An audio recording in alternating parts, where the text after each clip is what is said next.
Hey, Hey, how's it going? it's going.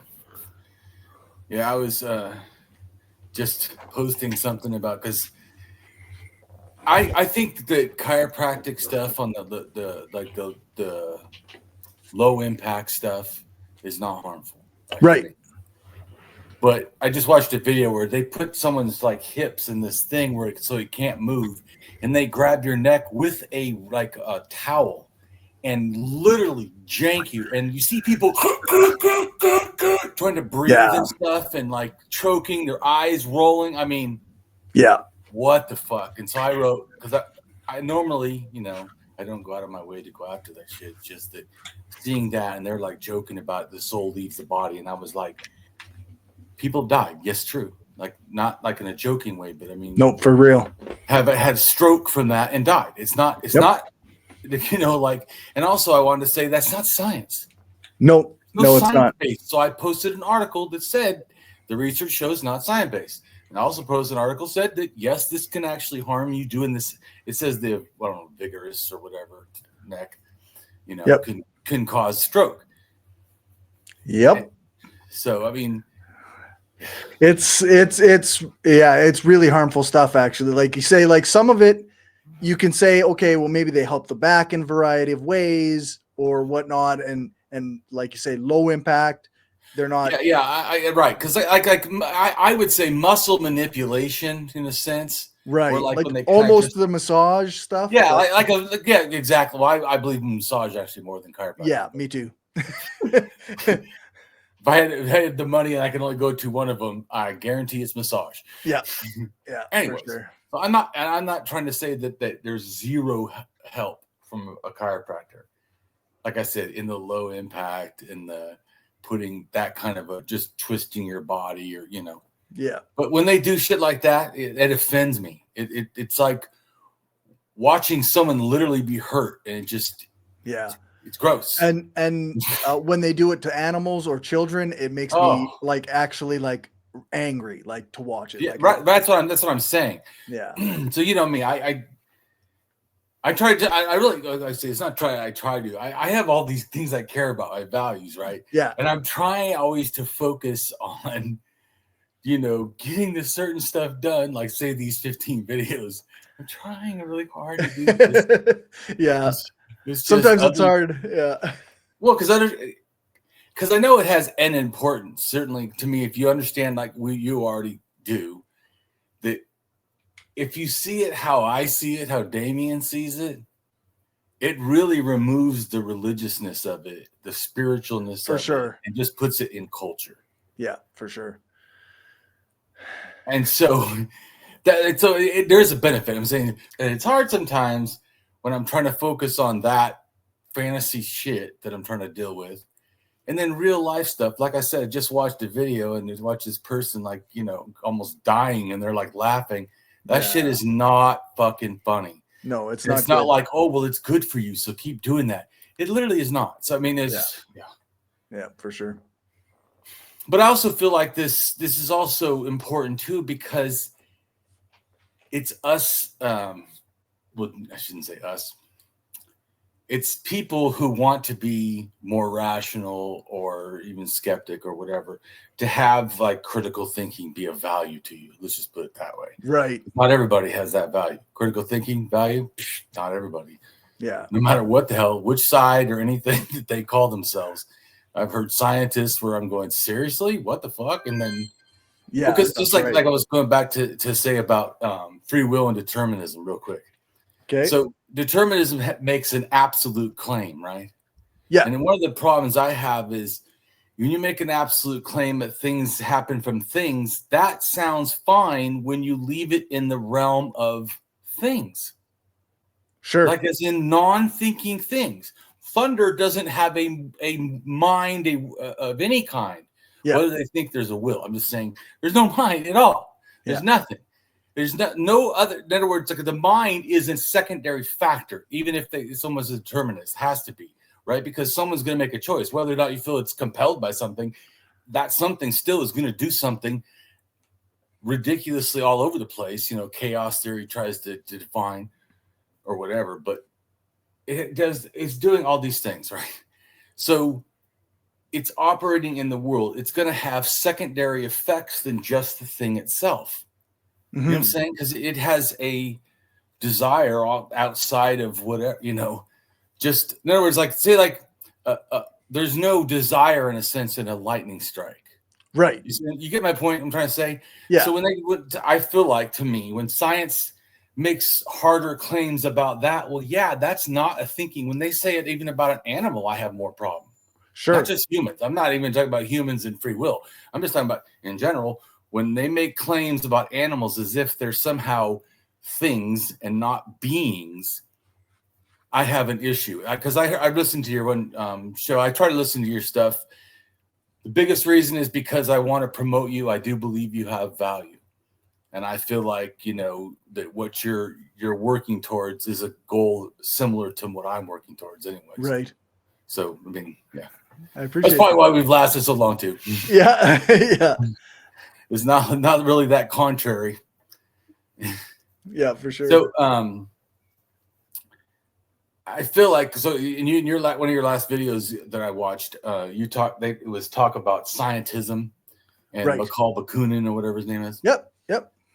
So I don't really see it the way that is, and I personally feel viewing it from his lens to nowadays is an inaccuracy.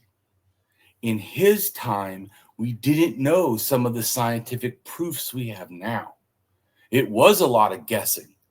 Yeah. So someone who was super sure when they haven't proven evolution, but just the theory was reasonable, is different than when it's proven.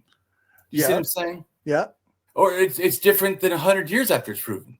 Because it's just keeps being proven. So it's a continuum of being proven, which gives it a higher level of, in a sense, of epistemic confidence. Right. Which it deserves. I mean, it's been continually proven. Right. Yeah. The evidence found that's the other thing too.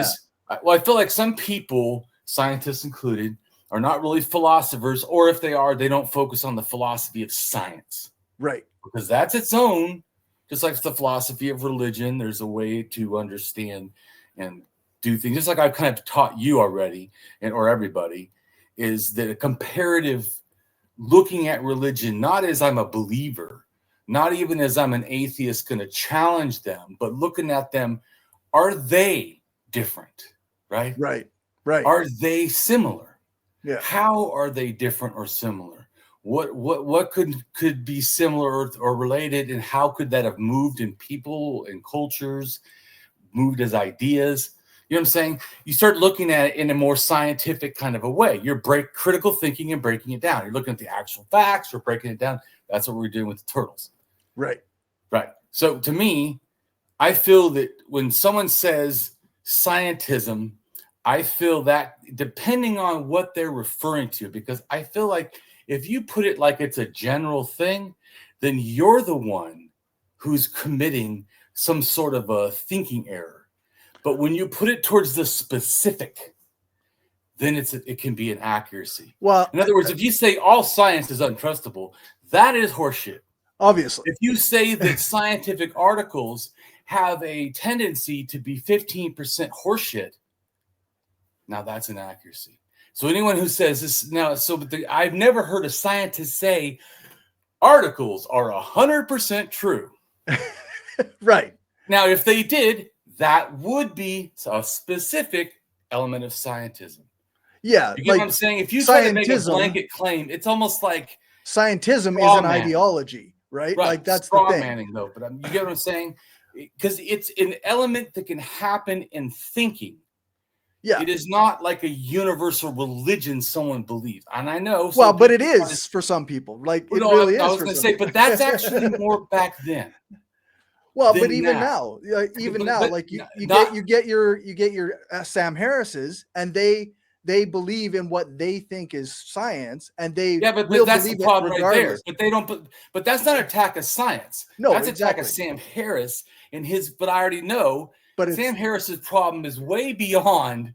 That's the fact that he may think that or someone may think he's a scientism person. Yeah, I feel like he is violating what science is. Yeah, that's what scientism is. Not approaching Because first off, like I said, he doesn't like philosophy. Well, half of science is philosophy, or certainly philosophy standards and approaches of how to do all this stuff. And he disregards that shit, like, totally.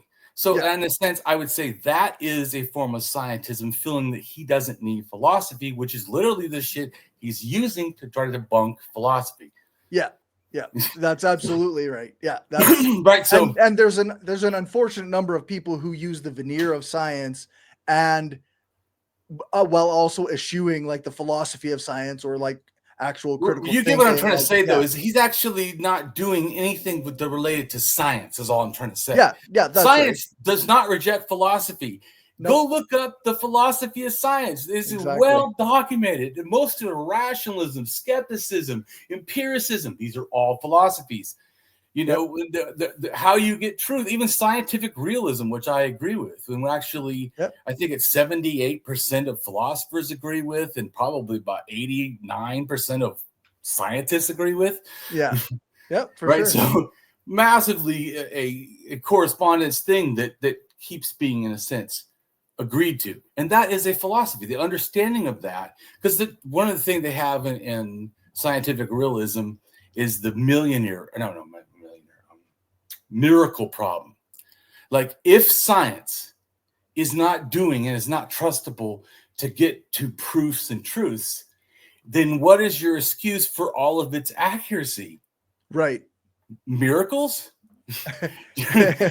Just lucky guessing. You get what I'm trying to say is that's what scientific realism says, because scientific realism is basically the opinion that reality is real as explained through the sciences or natural sciences. That's, I mean, it's not a big thing you have to accept to be part of that. I'm just saying, in the moment you do that and you say science, so someone could say, well, that's scientism, but that's not scientism. No, that's just right. Holding to standards. You see what I'm saying? That's not scientism. Right. Even if because someone before on that show said something about someone being a new atheist. New atheist is not something to do, that I feel, in a sense, exactly to atheism.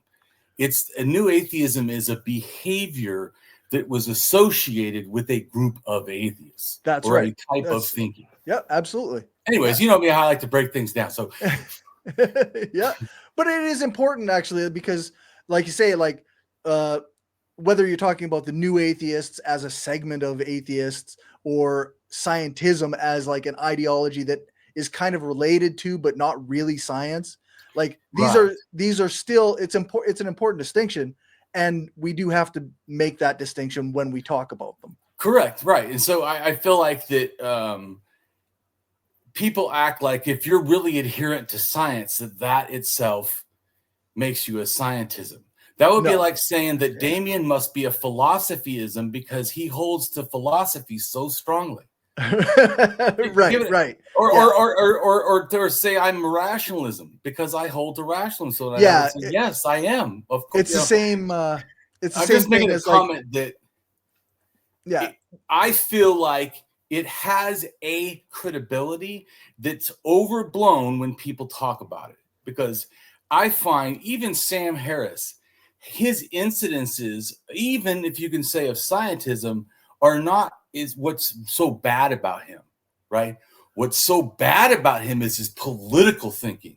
Well, but the reason he has credibility, his ideas about people. Yeah. The reason that he has credibility is because of the veneer of science that is given to his scientism, right? Well, because he sticks to an ideology and he calls it science, and that's kind of what the criticism of scientism is, because scientism isn't following science; it isn't being a scientist. Right. So I'm just saying that's why I said to you before, I don't feel like it's like part of science. So just because you do something a lot doesn't make you that. It's actually a pseudo that. It's doing something wrong, flawed. Like, so Graham Hancock talks about the past and people call him a pseudo archaeologist. Right. I talk about the past and yet no one's calling me a pseudo archaeologist. Right. When I'm actually not, also like him, not an archaeologist. But there's a reason, because I approach it in more of a scientific, rational, critical thinking way. Yeah. He does it like a conspiracy theorist. Yeah, it's like, so we also sometimes in social justice circles will make fun of the rational bros, right? Like Right. Yeah. your Jordan Petersons, your his fans, like Sam Harris fans. They proclaim rationality. We are the most rational thinkers, while making all these fucking mistakes in errors in thinking. They're not actually being rational. Oh yes, I think that Sam Harris has a lot of that. But the whole atheist movement to me really has a lot, because it's also resistant kind of to change. I've been telling the atheist movement about rationalism, and yet people still just call themselves skeptics. You know, there was a time when groups would call themselves rationalists in America. That was very, very common. I'm just making a comment. Really, I think it took over that word skeptic, not because of the atheist movement, but because of James Randi, but because of someone debunking, in a sense, magical claims. And then he's like, he's not taking the thing of the religion. He's saying, I'm a skeptic of these ideas, right? In a sense. And so then I think that made people go, oh, yeah, that's good to be skeptical. And I'm not saying it's bad, as I told you before. Right. I just feel like it's not a worldview. Right. It's not a way to. So when someone says, that's why when someone says I am a skeptic, I'm just making a comment that I find that to be not what I would say about myself, because that's certainly not my worldview. Is nothing to, because see, like what I'm trying to make a point is rationalism is a worldview. But I understand also why Sam Harris wouldn't want to be called a rationalist, because you have to kind of believe in humanity, and then that also leads to other conclusions, which Sam Harris probably doesn't want to be tied to. Yeah. You know, like I said, to me, a rationalist realizes you have to build your moral foundations, like I have, you know, where I try to make them as accurate to reality as possible, and then as usable for people. I mean, I would almost say that's another aspect of what his scientism is that because he views himself as a rational thinker, but he doesn't attach them. He believes that morality is a separate thing. And like, because he doesn't do philosophy, actually. Right, exactly. Well, this goes back to why he doesn't know science, is because when he talks about science, I'm like, I've talked to other scientists that think they know science, and I explain to them why they're wrong. Yeah. Not because I'm better at their science. I'm better because I grasp the philosophy that they're talking in. Yeah. That they are like presuppositionally just accepting as somehow like I don't know, inherent part of the world or something. Right. But anyways, my point was not to actually talk about science. It's just that it's those kind of ways of not changing and that fixed thinking, to me, that's really the problem. That's why, to me, I care about reason being my master, because reason would not be fixed thinking. In fact, I told you, to me, reason is revolutionary, because it requires every user, no one's left out. Yeah. Every user at some point must choose reason over what is preferred. Yeah, that's right. To be used right. To use reason right. At some point, you're going to have to use reason when you didn't want to. When you would have emotionally said, I would feel this way. But reason goes, no, you need to act this way. Like, oh, really? Yeah. Yeah. So I'm just saying, I think that that's why I feel reason is so important. I try to push that more than trying to push, you know, even what to believe, in a sense. I want you to understand how to think. Then I don't have to change 100 beliefs. Yeah, that's right. If you can establish a good way of thinking, a good way of analyzing the world and evidence and whatnot, then you don't have to debunk things anymore. Exactly. Right. Yeah. But one of the things that to me is really big, that's a problem in the atheist movement that most people don't think about, is beliefs. The thought of, because so many atheists will say, I have no beliefs. Yeah, well, and I go, that itself is a belief. That's right. Like, you literally don't understand beliefs. And then they fight with me. I'm like, you're disregarding what philosophy says. Philosophy doesn't talk like you. You're disregarding science. Science says that we have beliefs. We're like belief-making machines. Yeah. What are you kidding me? We got believing brains. They like to believe. They're looking for conclusions. You know. That's right. We're constantly looking for things that tell us that we're correct about what we believe. Exactly. So I'm saying is you don't even have to try. It's a motivating thing in our brain, anyways, to believe stuff. And then psychology has proved, even with research, that we believe things. We got tons of biases. All this, we don't want to believe we have them. We have them. Anyways, my point is that it's an inaccuracy when an atheist says, I have no beliefs. For sure. And I've been saying that from the beginning when I came in the atheist movement in a sense. I mean, not to beat up on Sam Harris too much, but it reminds me of a conversation he was having with someone about bias. And he said, I have no bias. And he goes, okay, Sam. Well, that is your bias, is that you believe. And in fact, you might be more susceptible to your biases because you believe that you have no bias. You sit there and think that I'm the ultra critical thinker that has no biases and can never be mistaken. Well, remember I told you I that's why I try to openly say when I feel like I'm wrong. Yeah, even if someone else hasn't challenged me, because I feel like people that only admit wrong after you're challenged, really? Yeah, would you have admitted that before? Well, I'm just saying. So if you were a good thinker, wouldn't you have caught that yourself? Right. Right. At least some of them, right? For sure. So sometime you have to admit wrong, because at some time you realize, without someone helping you, you know what? That's probably wrong. Yeah. Anyways, so that's why I try to do it openly. I think it's just healthy. But so in this video, right, I want you to watch about the turtles, because we're going to get back to the turtles. I think that's what it's all about. But the person has a tattoo of turtles, several turtles over each other, which there's the rune is turtles all the way down. But like I told you, no myth says that. Right. And anyways, even if you didn't know that, once you've learned from me that everything about space is water, then you know what they're doing. They're floating. Yeah. You know what I'm saying? I mean, I'm just making the comment that you're going to get more explanation that backs up what I'm saying, but I already explained this before. Once you understand the water is the space, that makes a lot more sense. I mean, for sure. In their worldview, not like in reality. Not in, yeah. I don't want to say it makes sense. Like, yes, Damien says that makes sense. Well, no, that's not right. Yeah, that's right. All right, I'll get this going here. All right. I have a tattoo you haven't seen yet. This is my turtles all the way down tattoo. No, it does not go all the way down. That would have been very expensive. The phrase probably rings a bell if you're a fan of John Green or Stephen Hawking. Maybe you know the story about the woman who raises her hand after a lecture on the solar system to say that the world actually rests on the back of a turtle. Skeptical, the lecturer asks, well, what's that turtle standing on? And the woman swerves his gotcha by saying, it's simply turtles all the way down. Co-opted over and over, this phrase has deep roots in folklore about the cosmic turtle from around the world. Except none of those myths actually feature an infinite stack of turtles. So what's the origin of this mysterious phrase? And more importantly, is my tattoo wrong? It makes total sense to me that turtles are seen as magical creatures. They hatch from the ground as if they were created from nothing.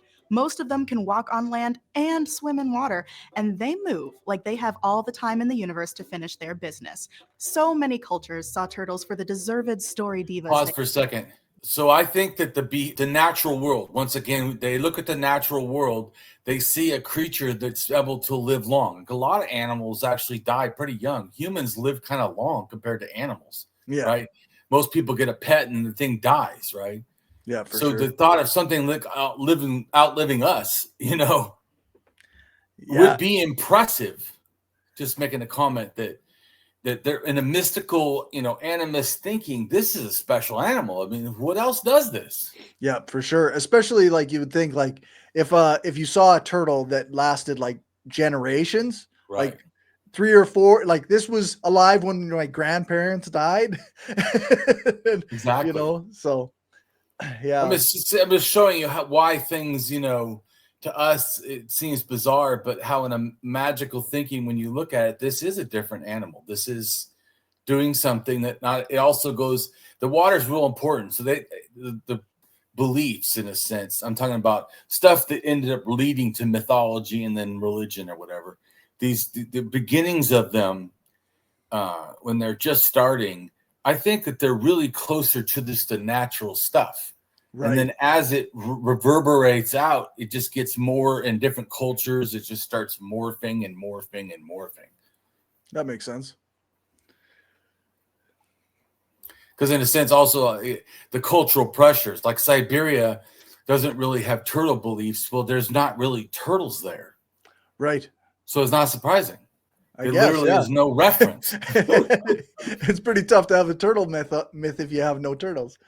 Right, but since they already have the big mountains where I think a lot of the stuff ideas started from or whatever relate to, I don't think that they had to. But you can see also why they wouldn't, because literally there's no reference. Yeah, for sure. What are they gonna like?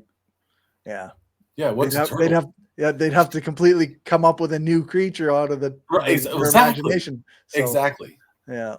Well, and some do, like say a frog or something else. So there's other beliefs that things pack dirt or whatever. That's different animals, otters, frogs, whatever. Right. Turtles, birds. I mean, there's a lot of different things that in these different myths, but okay, they're all related. As you know, that's why she said the world stuff. Yeah, all these myths are kind of related to similar things. Okay. Ancient, a long trail of seaweed grows from its back, or Wayamba, the first turtle in indigenous Australian lore. But only a handful took their turtle myths so far as to believe they lived on the back of one. So where did this idea begin? In the late 19th century, anthropologist Edward Burnett Tylor claimed that stories about these cosmic or world turtles originated in India. One oft-told stories written in the Hindu Puranas is about the time when the devas or there. Yeah, I don't think it started in India. I told you what I think. And let's go to the blog just real quick because I want you to look at where I do think it started and why real quick. We'll show it on the screen too for people. Sure. Just because they made a claim about it from India, so I want to make my claim that that's not right, and here's why I think that. There it is, right there. There we go. Okay. So this is in a sense in northern little tip of what is currently Israel, Palestine, right? That's where the cave is. Okay. And I think that somewhere in Israel, Palestine, this whole Middle East area, this is where turtles come from. Okay. This is a turtle shell at 35,000 years old, like a totem rock. Oh. And then go down to the next picture, and that is showing the movements like DNA and stuff, and then what happened after. But it's kind of hard to see it, but the in the gray in the Middle East area, there's little green turtle shells because those are the oldest turtle shells at 17,000 in a grave, and then at 12,000, and then when the DNA left that area, right, and went south at 8,000, by 7,000, there's a turtle burial down near that where it went. And if you look at xDNA, which is orange, xDNA goes to France, and when it goes through Germany, buries shaman with horns and turtle shell. Okay. 9,000. And then by 12,000, xDNA with the turtle beliefs goes to Siberia, right? Right. And xDNA, some of that goes down to by 9,000 down to China. I think when R2, which is on there, the little thing says R2. Yep. When R2 went down 10,000, maybe 10,200 years ago, it goes through North China. And I think that is when it dropped off some of the women and picked up some women, because it takes some N women, N DNA females, I should say, into the Middle East. And I think at the same time, it dropped off some X2 females because they end up in China. And like I said, I think that then relates how China 9,000 years ago seemingly has these shamanistic turtle beliefs. They go, and then there's also when the 9,000 in Germany, when xDNA showed up, there's turtles. When xDNA shows up in Africa, there's turtles. When xDNA shows up into the Americas, turtle beliefs. Interesting. So I think there's a correlation to that. And like I said, I think the Siberians already had a mound belief, because the turtle belief is a mound belief. Right. It's a creation myth belief. Do you see what I'm saying? Yep. Yep. So, all right, we can go back to the video. I just wanted you to understand that this is what I think, which is not, that it started in India. No, India got it when the people went down there, either R2, maybe, if it picked up, the belief and went down, but it's either that or they got it when R1A comes in at 4,000 or 4,500 or whatever it is. They come in the Vedic speaking peoples. Okay. It's related to Hinduism's beginnings, whatever. So to me, it's they either got it from R2 or they got it who had relations with X2, and X2 is the female's DNA that seems like wherever it went from the Middle East, in a sense, it brought turtles and mound building, dolmens or whatever. So I try to trace all these different things. So I'm just saying that it gets to India later. India is not the original source. Just like if you look at India has an earth diver kind of myth or something related to dogs or whatever. Right. And you can see it starts in Siberia and then it goes into India. And the same thing with that's what would have happened with the turtle belief. It didn't start in India, it started in the Middle East, and it didn't go directly to India. Although it is not impossible that the people with L male DNA who left the Middle East, because that's where the turtle belief, about 8,000 years ago, and they go into become the part of Pakistan and India that's called the Indus Valley Civilization or whatever, which is like the first stuff in India. That those people are from the Middle East, so it is, and so I really feel that some of the Hindu religion and some of the language is actually from the Middle East. Like it comes off of Afro-Asiatic, which later by 6,000 turned into Semitic, which then a branch of that, like 3,000 years later, whatever, becomes, say, Hebrew and, Israeli, Jewish, whatever. Right. So I'm just saying, so all these things, so people think once again, like that everyone's so different. It's like, you kind of all came from similar areas or have similar beliefs that relate to similar areas. And yeah.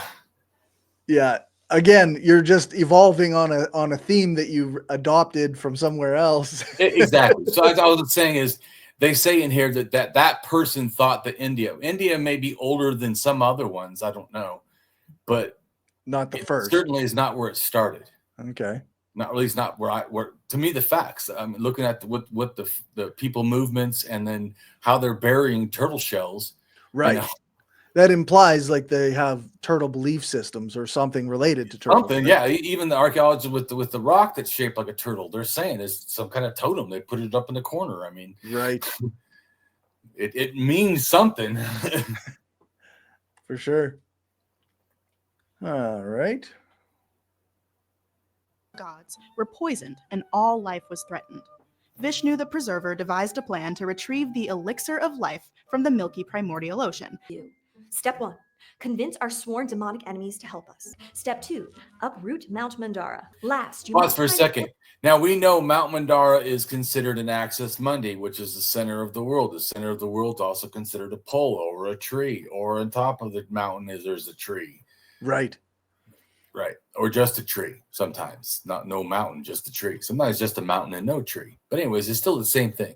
And even when they show a description of the mountain, it looks like elongated, like this thin, long thing. When they're going to show it soon in a picture of it with the snakes trying to twist it like the egg that had the snakes around it. So I'm just saying, even how they're depicting the mountain, it looks kind of cylindrical, it's not like what we would think mountain, Right. Yeah. Mountains usually aren't like straight up and down. No, they literally are not. So I'm just making a comment that's because this is not real. This is symbolic of. Right. That makes sense. poisonous snake long enough to wrap around the mountain. Clearly, the only hitch in this foolproof giddy-up of a plan See the is that the mountain? mountain and Yeah. its churning snake needed something sturdy to rest on. Vishnu took the form of Kurma, a great tortoise strong enough to hold the entire mountain on his back. Thanks to Vishnu's cunning and Kurma's Kilonian endurance, the Deva's power and immortality were restored. Elsewhere in Hindu lore, the earth is said to be a flat plain held up by 4 or sometimes 8 elephants, representing Pause for a different second. See, like they said, flat Earth, right? Yeah.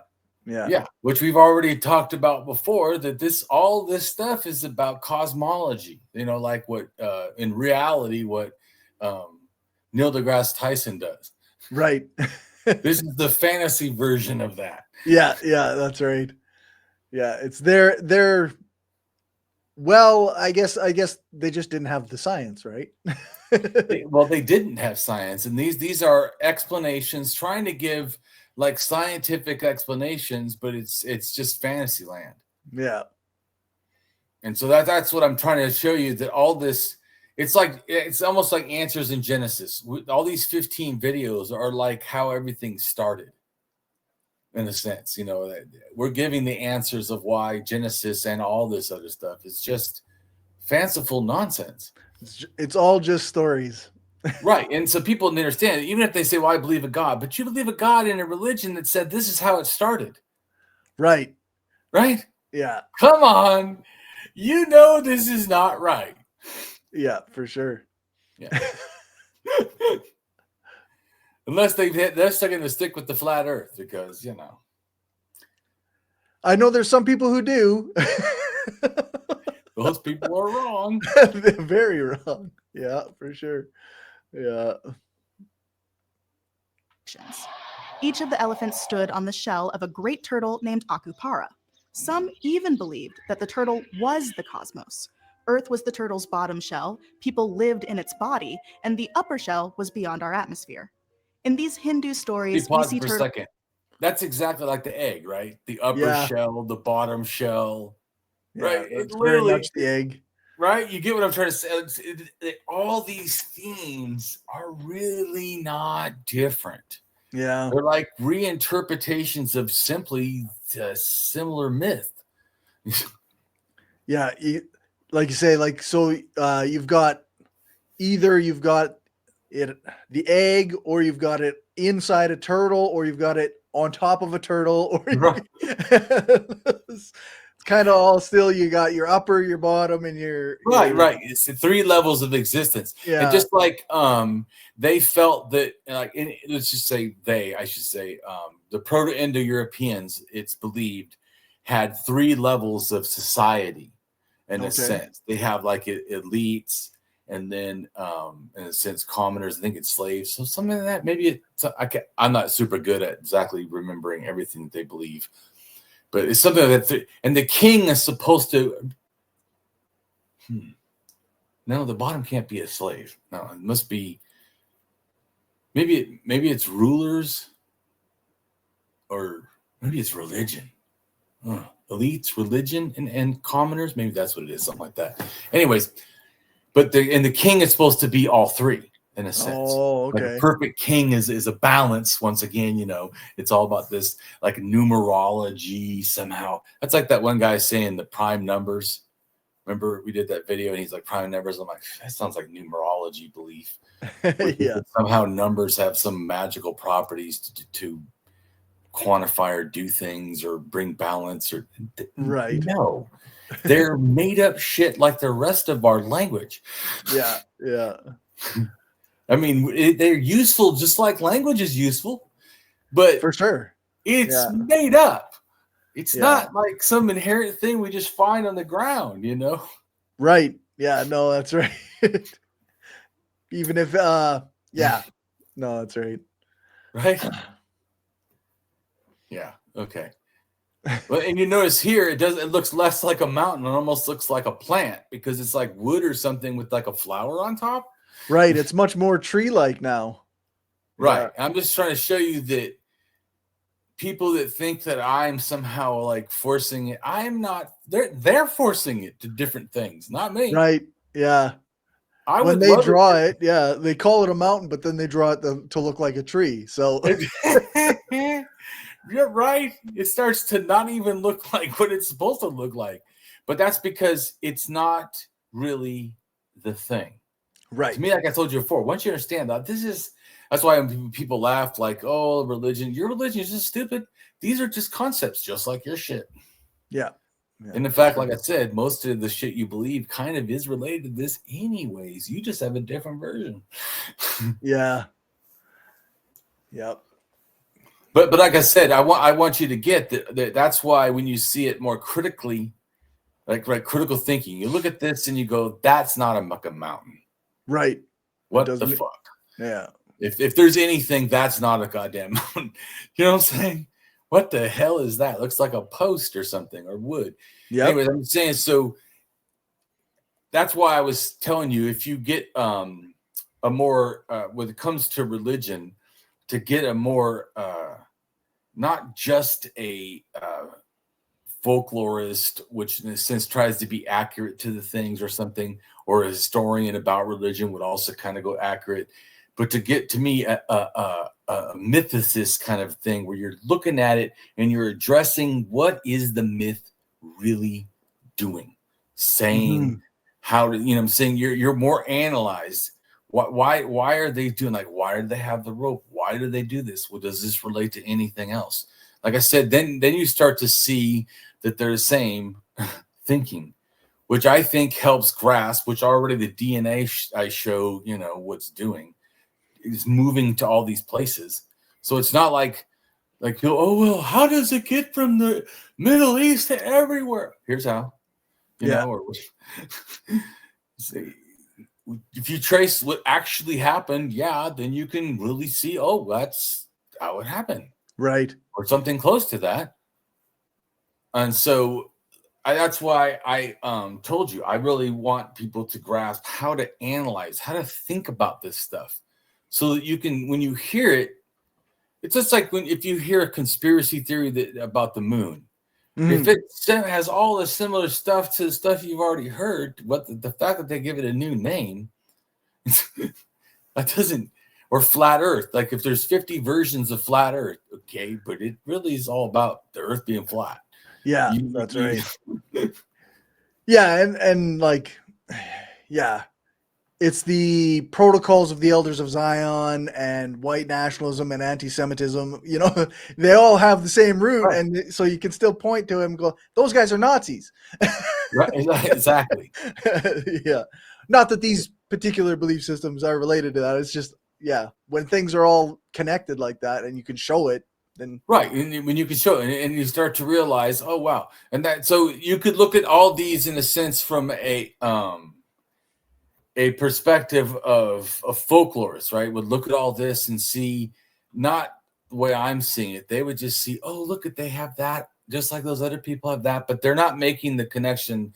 I feel like she said, there's a bunch that are similar. Well, right. Yeah, that's just a fact. Yeah. You haven't said anything about that fact. Right. She didn't have opinion about what that fact meant, in a sense, which is what I feel like I try to add.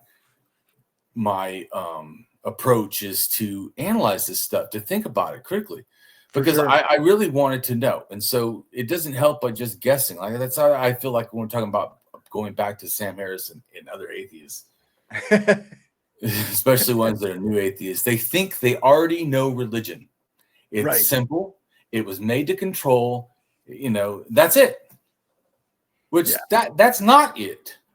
And if you approach it with a straw man like that, it don't have to wonder why it's not received well. Yeah, that's right. Do you know what I'm saying? If you use straw mans and arguments, it's not real convincing. Do you know? I get a lot of religious followers, and some of them change their beliefs. Right. Not because I pick on them, but because I show them stuff like this, and then they go, wow. Yeah. You know, and they start using reason and critical thinking. So I think that we do a disservice by inaccurately attacking religion in a sense, or whatever. You get what I'm saying? Yep, for sure. Yeah, like actually related back to the Bakunin discussion, in God and the State, Bakunin actually, I thought when I was reading it or listening to it, that a lot of his ideas about the origins of religion, I thought, this sounds a lot like what, like maybe a slightly uninformed, like he doesn't have all the information you have, but this is a lot like what Damien says. Well, and then that's good of you to see that connection. That's what I was trying to say, is that looking at what's really going on and assessing connections, because a lot of things are connected. It's not like everything is in every single way, but boy, it's more connected than you freaking think. For sure. So, and I don't think it has to do like Dawkins, where he says meme theory, that things that's not how people moved around. Yeah. When they moved, they brought their religion. Yeah. It survived because they made it survive. Probably also because there's a thought that once you move with the ideas, then you want to make them traditional and thing. But guess what? As the generations go on, they change shit. Yeah, traditions change based on other influences of ideas. Right, yeah, exactly. So it doesn't stay that way. There's nothing to do with it was the best meme, that God was the best, right, most beneficial thing or something. Because really, the first gods, if you ask me, like I told you, I think 13,000 to 15,000. I don't know exactly when, maybe even 22 or something, or who knows. Because I see it really connected to agriculture. It's a shamanistic, totemistic, like protector spirit sort of thing. That's how I see like the first deities are spirit protectors. And they're especially animals, because they even sacrifice dogs and stuff, or put them, in a spike at the front of your tent, whatever, that wears away the bad spirits. But anyways, so I think it's just animal, and it like turns into animal protectors, at like these early, what I feel was early paganism, and Gobekli Tepe and stuff like that. The animals are, it shows like the men's penises, but they're not really all over the place. They're just like the ancestors, like a stand-in, the ancestors, like, draw a stick figure. Here's a stick figure in a sense. And you show that ancestor by the penis, which relates to totemism to me. It's not shamanism, doesn't care about that in a sense. Interesting. So, but because it's not about, like I told you, shamanism, which this also has a lot of shamanism kind of thinking. The fact that people are helping. I mean, they're working together. These are actually two groups that don't work together. Right. They're, in the sense, they're totemistic, because you can see they're their own little clans, right? They're separate. They hate each other, or they work towards each other's, like nationalism. They work towards their betterment only, and to maybe other people's detriment. Right. But in this story, that is not what they're doing. Right.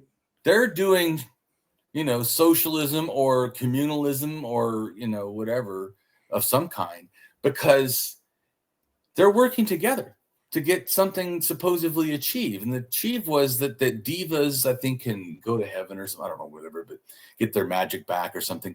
Yeah. But my point still is that these are two groups that are not supposed to work together, that are working together. So this myth is also teaching you something else too, about how the benefit of working together, which, you and me obviously aren't going to fault. Yeah, that's right. Yeah, that pretty much is how society is going to flourish or detriment when we don't do that. Yeah.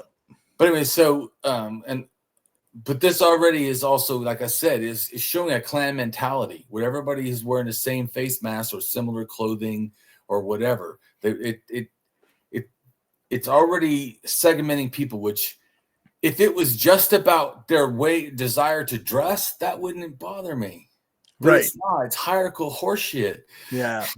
Yeah. And then an active division and out-group stuff. Right. Because I don't think that word, in a sense, totemism or whatever, or tribalism even, has to be a negative thing. I think that often we consider tribalism always the negative parts to it. But I mean, sometimes it's like saying family. How negative is that word?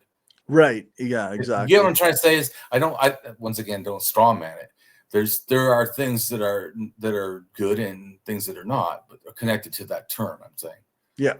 but that they don't relate to each other. But I'm saying is the tribalism and the fact that they are working nationalistic, their tribe only, Right. or their tribe burst in a sense. But inside the tribe, it actually would be kind of like, could be like socialism or something, Right. where everybody takes inside the tribe, takes care of each other. So it doesn't have to be even that an insular tribe is always negative. And that's why I feel like too, sometimes that the new atheists, which I don't really consider myself that, I'm just an atheist or an old atheist or an axiologist, really, because it's all about value to me. So I approach things through value. So I don't see them always doing that. So I could never say I was a new atheist because they don't operate the way I think. Yeah. But if you just look at the value, you can see different things. And I think that an honest thinker should strive to just see what the reality of the evidence explains, not through some kind of a fucking lens. Yeah, you're gonna do your best to eliminate that lens anyway. Eh? Then you can actually address it accurately. And also, let me tell you something too. Like I was saying before, when you straw man it, how many people do you convert? Well, that's the thing Not too. that many, yeah. right? That's right. When I don't straw man it, everybody that looks at it, even religious people, and even I was in the doctor office, and this guy was telling me he was from Muslim or something. He said he had not figured out God because I brought up something about, I do religions, I study religions. And so he starts drawing this whole thing for 15 minutes. I'm like, what the fuck? He's like drawing this shit about how he thinks this is where God and everybody came from and different beliefs and how they corrupt it and all this. And I said, let me explain the evolution of religion to you. 100,000 years ago in South Africa, ideas from somewhere in East Africa come down and mix with them. Then 70,000 years ago or so, it goes up and then leaves out of thing. When it goes to France about 50,000 years ago towards Germany, it turns into totemism, which is clan behavior, not just the fact of making, say, totem poles or something, but like a clan type of thinking, a way of behaving, because you have incest, drops like down, 40% from where it was. I mean, it was like, because obviously there's new rules of behavior, and they can see certainly by 30, 35, somewhere in there, 1,000 years ago, they can see starting in Europe, when the Gravitans come in, there's like 8 different groups, or something, or clans, or what, I'm saying? So, and I already know that because there was already, I feel, some at 50,000 and 40,000. So by the time these other people show up, then there's more. Because there was less obvious of groupings, although there's like I think 3 or 4 of them, so there's fewer. But then later by 30,000, then there's 8, right? And then probably if you went later, then there's like 12 and 15. And all of a sudden, they just keep diversifying in a sense. So, and then I feel like the same thing with these myths. They start with one core thing, and then it moves around. And then I told them, then shamanism goes to Lake Baikal and Siberia. And then from there, it goes down into the Middle East 22,000 years ago. And that's the first agriculture and the first drawings that look like birds or whatever. That's the first, slavery by 12,000, and Göbekli Tepe's 11,000. And the 12,000 also is mace heads, which relate to authority. And so you start to see all this stuff is happening. And that turns that like pressure, external pressure. I think it's they're being more sedentary. Mm-hmm. The reason they're being more sedentary because they got crops to deal with. They're Right. starting to plant stuff, or they're starting to gather certain crops. Like on the one side of the mountain in Turkey, 14,000 years ago is where wheat comes from. That they were going to one area to get stuff, and then that just becomes where everyone now gets their stuff is because they did that. Right. In a sense. So then it just spreads. But the fact of getting it in only one area, right? It's not everywhere. There's a little bit patch here, a little bit patch here. You had to live by it at first also, right? Just like later I'm saying when they do agriculture on purpose, if the food source is limited to one little area, you don't really do hunter-gatherer travel around a lot. Right. You know, even I was just making a comment, even if you're grabbing it sort of naturalistically. Right. Just, Yeah. you know, as a gatherer. But if the gathering source is limited, you just fucking stay there. You see what I'm saying? Yeah, for sure. And so to me, why it ended up, one of the reasons, because I think there's several reasons, the climate changed, so things got harsher. New people came in, so that could have itself been the thing. I'm not totally sure. So it's two things right at the same time happen, which totally could have turned it to paganism. I mean, because it's shamanism, and then it slowly morphs into paganism, which to me is, in a sense, shamanism added with focus on deities. And it becomes the big thing, like the great spirits. And of course, to me, as soon as it does that, it almost immediately is starting to do hierarchy. Right, right. So shamanism really wasn't about hierarchy, and the clan stuff definitely was, but it was not spiritual. It was more earth-based in a sense. And it wasn't like we vote Donald Trump or something or whatever. It was more like probably just a natural leaders, like someone's helping it. So it probably was less toxic at the beginning. I'm talking about totemism. But by paganism and the fact of the land sticking to one little area, then all of a sudden you're invested. This land has to be good. And so what people do when they think land has to be good or whatever is they get into wanting to like pray, or the sun shines so they have crops, and pray that it rains so your crops don't die or whatever. You know what I'm saying? There's balance, and it doesn't flood, and please don't flood, because that's terrible too. I'm just saying, all of a sudden you can see where the needs change. Like, in other words, it's not the meme. That's why I was trying to make a point. Like Dawkins, I feel wrong. Like, what? Do you study religion, or are you just fucking talking out of your ass? I feel, because if you really study religion, especially you put it in context like I try to do, where the details, that can't be what happened. Yeah, I feel that people, like I said, when you get a new environment, pressures, you're sedentary more. You're limiting your area of movement, right? So now you whatever the area does, because think of it, if this area all dies, we don't have no food. Right. Or whatever, you know what I'm saying? Yeah. If it floods underwater, we are all fucked.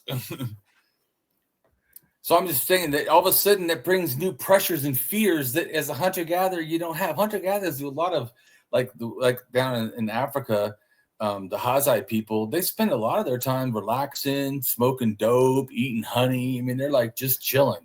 Right. Because they kill one thing, they can eat. They're done. Okay, we walk out 5 minutes, shoot something, come back, we eat, we're good. Yeah. It's almost, when you see how what's available and how they utilize the environment, it's almost easier than going to the store and having to bring it back and cook it. I mean, right. They literally, some people go to the store for an hour, you know what I'm saying? Yeah. They may not even have to go that long hunting. Right. So I'm just, because they live right in the environment. They don't live outside of it. Yeah. So it's all around. They're part of it, they're not right. separate. And also how and the animals get so used to them too, because they're part of it. They don't make like walls and like totally alienate themselves from the environment. So the animals, they walk in, they don't even see it as like not nature in a sense. Right. Almost.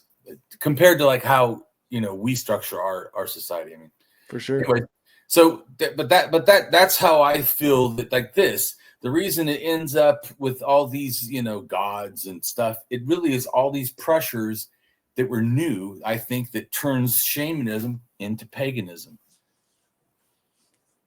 Because it gives it, but it gives it stuff that's sort of new, because I mean, totemism has some stuff, but it didn't relate it to like the God, this one supreme God, and then other people below him, and then spirits below that, and then angels below that, and then humans below that. You know what I'm saying? Right. It's this huge hierarchy of stuff. Or some people could say angels below us because they don't have souls. I mean, you know, I'm just making a comment. Yeah. But it's still hierarchical. It's not. It's still this horseshit. And I think that that element, that if an atheist were to talk about, you know, the controlling people and stuff, that element where it supports hierarchy, right, is valid against religion. Yeah. But in a sense, religion had been going for 100,000 years. Right. So I don't really feel it's justified to claim it's all that. Yeah, you can say that that is an element of the religion at some point, but you can't say that's where it came from. Exactly. And they try to say that's where it came from. And I'm like, no, that's not right. No.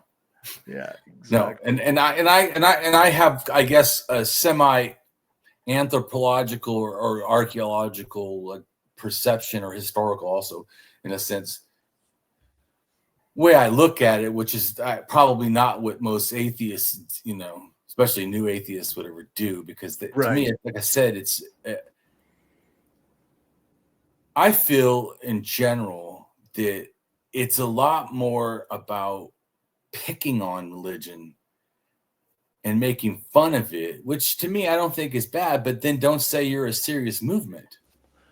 Right. If that's the whole thing you're doing, yeah, like, you get my point. Yeah. You want to both have credibility as a serious movement, but then you basically just want to pick on religion. Yeah. Now, I don't think it's wrong with calling it out and showing why it's an error, but that's a big difference in just spending most of your time, you know, in a sense, just picking on religion and making, like, I'm an anti-religionist and anti-theist, but I don't make that my focus when I talk about all this. Right. Right. Yeah. You're trying to level out the facts and explain where it came from and why it exists, rather than so that you can choose to believe or not. But I've given you an opportunity to see it in a rational way. And I don't get how after that, believing is the option you choose is rational. Right. Yeah, I think that's fair. You know, but you get what I'm saying. But I also still would not attack people because they choose to believe. I just feel like that's not how you should be treating people. And also I feel like, to me, it's an error anyways, because they think that you have to like punch people in the face to get them to listen to you. And I feel like that's the way to have them not listen to you. Yeah. Yeah. You punch people in the face when you've decided that they already aren't going to listen to you. Yeah. Well, yeah. You block them at that point, but yeah. Or just stop listening or post that. Because sometimes people try to start arguments with me online, and sometimes I just go, it's just not worth my time, you know, to waste to talk to them. So I just, let's move on. So let's move on. But I think that it's good to understand, like, that's how all this came. So definitely see it how I see it, at least. For sure. Turtles supporting mountains and elephants, and though in some art they may be standing on a snake, what we don't see is them standing on other turtles. Nor do we see them making or becoming the land themselves, which is a common motif in many Native American myths. To several indigenous groups across the North American continent, the land I'm on right now is known as Turtle Island because, well, you'll see why. The Haudenosaunee people, called the Iroquois by the French, lived around what is now the New York-Canada border. In their cosmology, Earth was originally nothing but ocean, and a race of sky people lived on an island in the sky, free from sickness or aging. No one died, and no one was born. One day, a sky woman realized she was pregnant, with twins no less. Her husband was furious and cast her down to the ocean below. Pause for a second. And remember, we're going to do the show on twins too, because that's a thing. And twins also relates to yin and yang, and twin also relates to the sun and the moon. Right. Because a lot of the deities are related to the sun and the moon. Because once again, we already talked about this. They just looked at the natural world. They exaggerated. They thought they were doing science. Yeah, they tried to use whatever explanations they could can come up with.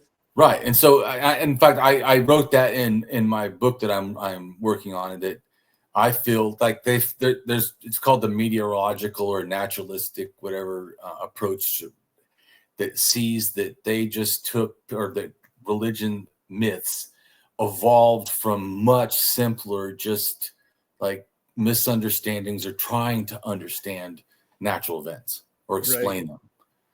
Which, and that's the part where, when like some people say in my book, even my cover, I say, religion starts in fear. But it's the fear of the unknown.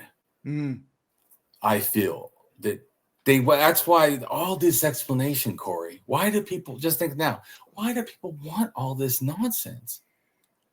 Do you know what I'm saying? Really, all this just, because all this explains things that seem confusing to make you feel comfortable. Because when you understand things, you feel safer. Right. You feel comfortable.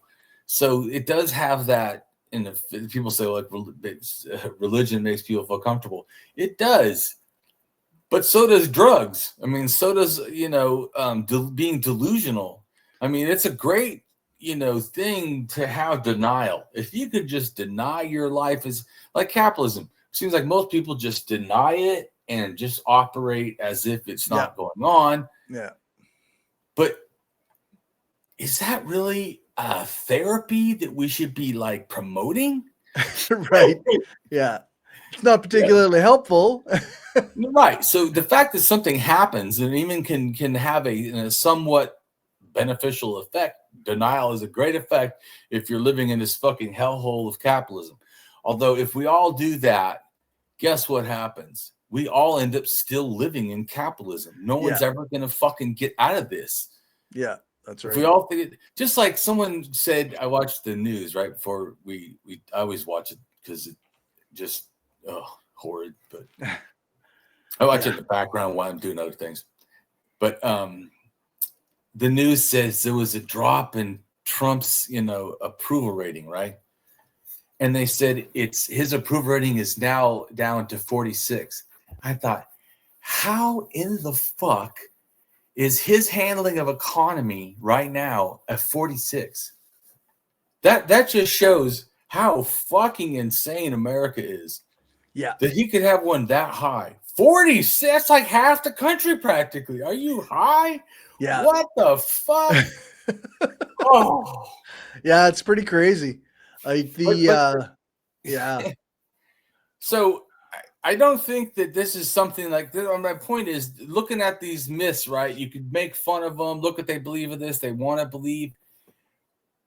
But explain that is not somehow a cult or a myth or something. And like I said, I don't think it's even just Donald Trump.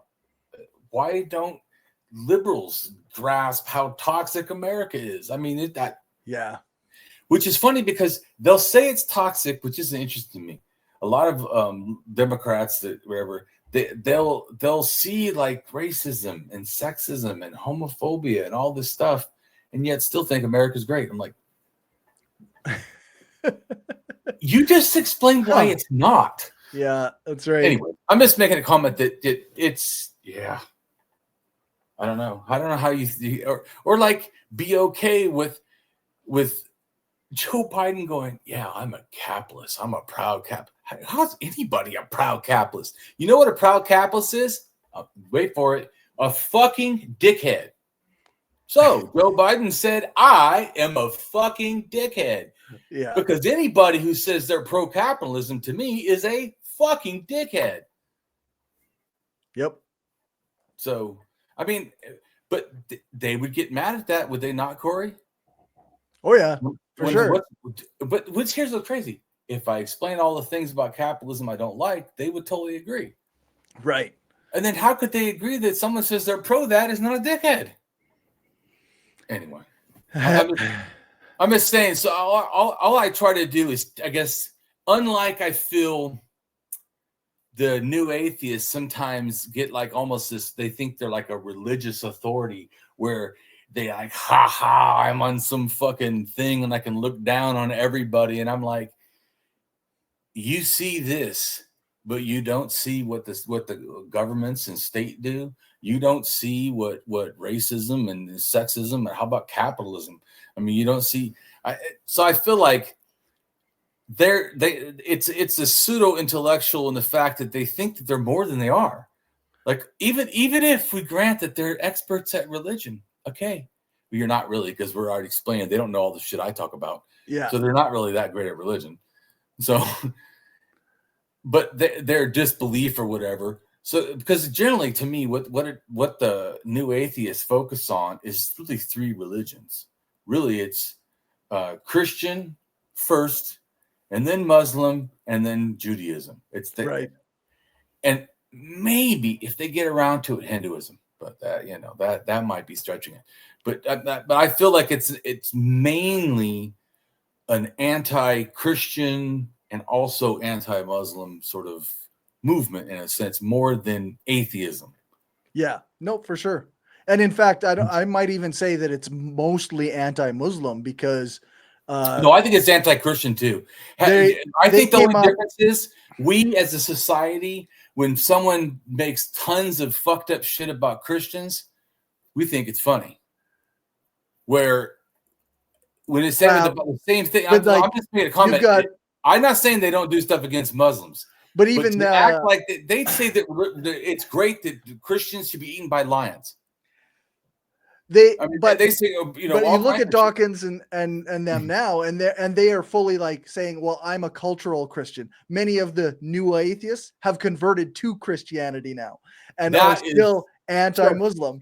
Crazy. Yeah. because a lot of it was never actually about religion. It was just bigotry against this particular group of people. Exactly. Well, yes. And like I told you before, I think it got promoted to, in a sense, power because of 9/11. And I think, but remember, his thing was Sam Harris, right? His letter was to a Christian nation. Yeah. I'm making a comment. I think that it started as a Christian hate thing almost.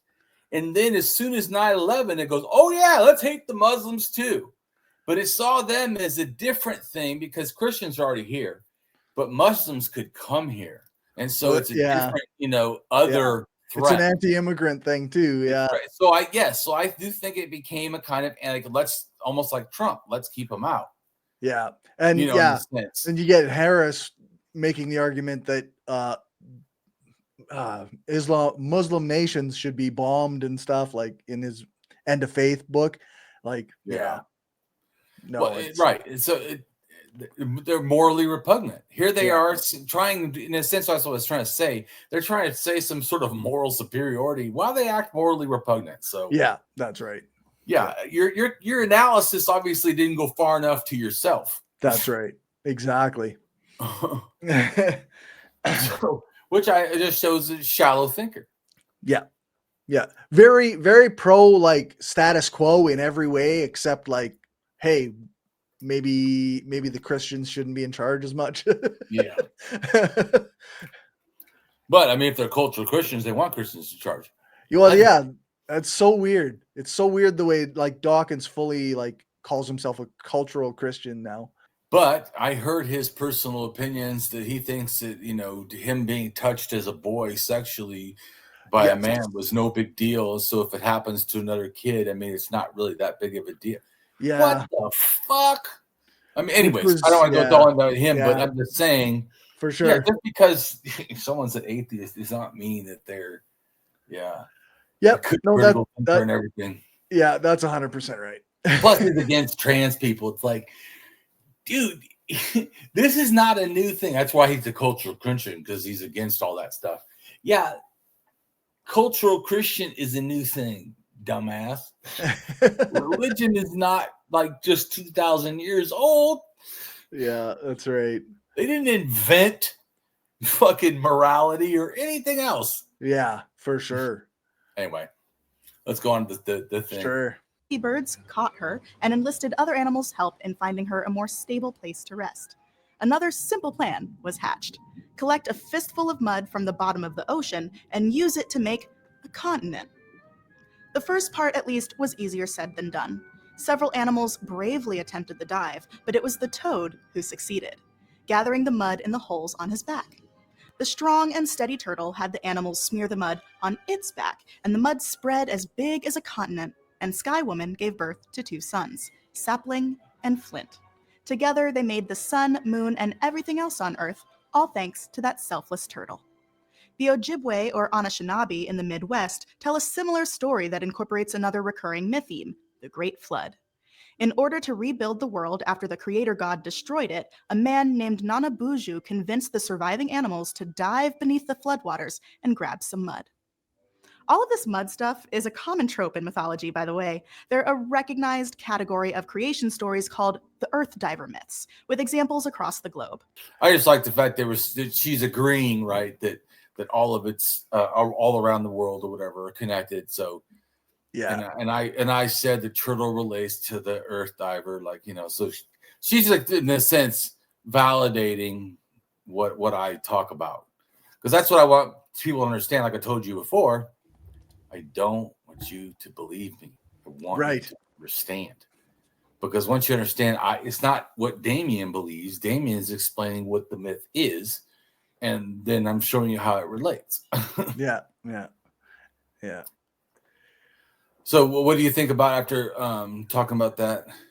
Well, I find it, I mean, I like the turtle thing quite a bit.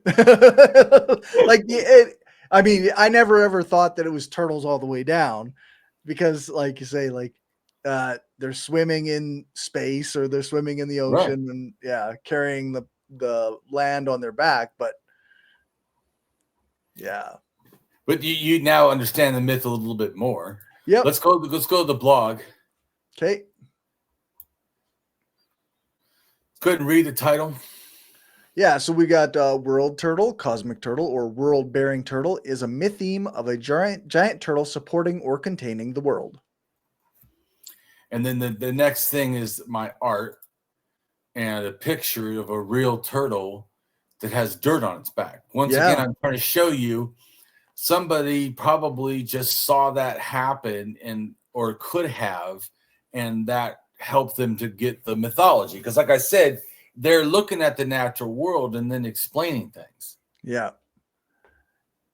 Yeah, like you could easily see them convert this kind of thing, seeing it into like, oh, well, that all of the Earth is on top of a turtle then. Right. I mean, I'm just making a comment that unlike atheists that say, oh, well, the whole world religion started because of fear of lightning, which I told you before, that's inaccurate. Right. And I'm just, instead of, making stuff up, because that's what I feel like they're doing. They talk about being rational and then you're making up shit. I mean, right. What the fuck? No, I'm not saying every single atheist does this, but I'm saying that it seems that the new atheists want to straw man religion a lot to make it easier to fight, in a sense. Yeah. Well, it's taken me a long time to understand. It's even look how hard it is for me to explain it to you. Yeah, it takes a lot simple, of right. If it was simple, then I guess I'd be famous in the new atheist movement. But because it's not simple. Yeah, that's right. Yeah. And that's why I'm saying is that they want it to be simple as a package. That way they can just say, well, I don't believe it. Yeah. But I don't believe it because I also grasp and understand what they're talking about. And I can also look at it and then immediately think, not fear, but they're trying to explain the world. I mean, it sounds more, in a sense, less intentionally destructive, right? Right. And it looks like they're trying to kind of explain things they're seeing. Yeah. So that's what, for me, kind of started changing how I saw things, about religion, and then just approached them differently, sort of as an atheist, because I'm changing, updating to what the facts are. And the facts are, before I felt a lot more angry. Like religion was started to fucking make Damien not have fucking human rights. What the fuck? Yeah. Which is also a fair response, but that's from the I feel the sort of new atheist limited understanding of religion. Yeah. Because if you say, well, maybe Christianity did, that may be accurate. But if Yeah. you say that all religion is like that, that's not really accurate. It's not really accurate. That's fair. You see what I'm saying? So Yep. we want to have an attack that's accurate, because I'm hoping that we can show the truth and then people will then be freed. Yep. So that's why I show it floating in water, and of course not turtles all the way down, because that's not even a real thing in religion. Yeah. And then I drew a tree on top to show that, like, the world tree, and then the spider, because the spider can live in the world tree, just showing how all the myths in a sense can be related. Right. And then they have a bird belief. Well, the bird lives in the tree. Mm-hmm. So it's one world in a sense, where they have, Spider Woman, and then you have some, Sky Father bird, and then you have the tree, which is the center of the world, and the land and the turtle. And it's all one thing. That's all I was trying to, demonstrate there. Yep. It doesn't, because I feel like sometimes I explain myths, they break it up so much that the people forget, like, they're part of a whole myth. Right. Yeah. Like almost like we have 15 videos or whatever that we're going to be doing, right? Yes. And each is on a different kind of myth theme. Right, but exactly. It is important to remember that a mythology contains multiple aspects of these things. Exactly. So and what passed was not one myth theme. That's what I was trying to say to you too. It's not like he thinks, Dawkins, that one thing survived. That's not how it happened at all. Right. Yeah. It's actually like almost nothing to do with it. Unless, like, if you said it, I guess, more in a determinism kind of a way, but not his way, but in a determinism way, I can agree that because of or even a Marxist kind of way, maybe, because I haven't read anything, so I don't totally understand, but the material surroundings, the things they're living off of, the conditions, of the weather, the things which affects the food, like I was talking about, right? If it all floods, or does it all dry, no rain, it all dies, so that I think those pressures, then you're like hoping, God, do something for me, Yeah. And then you pray or whatever, and then it rains, you're like, see, prayed, better keep praying. That's why I'm saying I don't think it was a direct assault on my human rights or anyone's human rights, in a sense. I think it was just untruth, belief about the world. And now I think society itself starts organizing. I don't think that's directly related to religion, because religion operated outside of this organizing. Mm-hmm. Mm-hmm. But of course, religion benefits from more organizing, because it's a bunch of stories. So the more you can get on the same page, the more you can seem like it's a big deal, right? Or whatever, And so it benefited, hierarchy benefited religion. It didn't invent it, but once gods kind of came, I think that, and also slavery, both almost at the same time, or right before, slavery first, and then all of a sudden gods, like, yeah. But like I told you, 6,000 years ago, there is evidence of, in Samaria, the first known social justice deity, where she helped people. That's all she did. She wasn't a negative deity in any way. She was a social justice, and she cared and remind people, you need to feed the poor, help the elderly, help the children, or whatever, the sick, the outsider, or whatever. Anyways, that shows, though, that society has both problems and then believes you need to work on it. That's also, to me, when people think revolution, like, communism invented revolution or whatever. And what I'm saying? Yeah. I think it's trying to inspire something that is innately in us, that like it's not just humans, though. I mean, most animals don't really want to live in cages. You know what I'm saying? Yeah, that's right. You get not a stretch. Yeah, no kidding. So that's why I'm just saying, sometimes I feel like people are too human centric in their thinking, that but that can also allow error, because if you notice animals are kind of doing this similar thing. It actually, I feel, is beneficial. But look at too, don't they do some like cancer research, right? Cancer research on transgenic mice. Hold on, I thought they were transgender mice.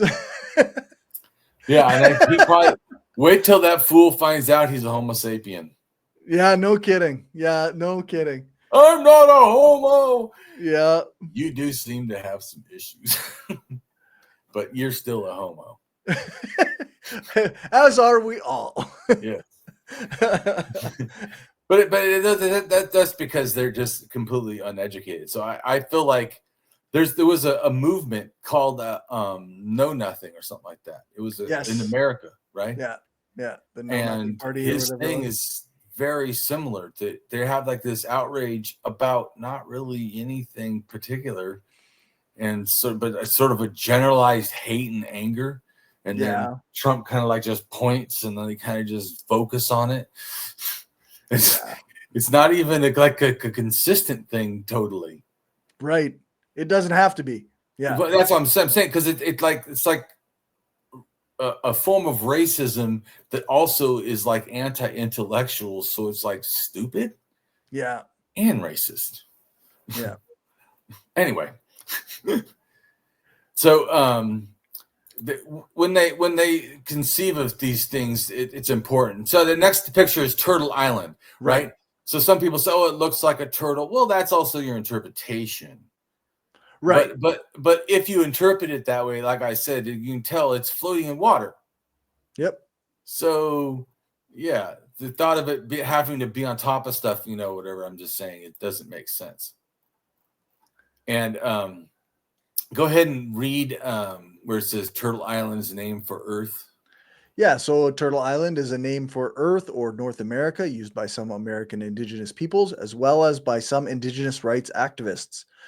The name is based on a creation myth common to several indigenous peoples of the northeastern woodlands of North America. Lenape mythology is the mythology of the Lenape people and indigenous peoples of the northeastern woodlands. The Lenape story of the Great Turtle was first recorded by Europeans between 1678 and 1680 by Jasper Dankaerts. The story is shared by other northeastern woodland tribes, notably the Iroquois people. The Lenape believed that before creation there was nothing, an empty dark space. However, in this emptiness there existed a spirit of their creator, Kishel Makank.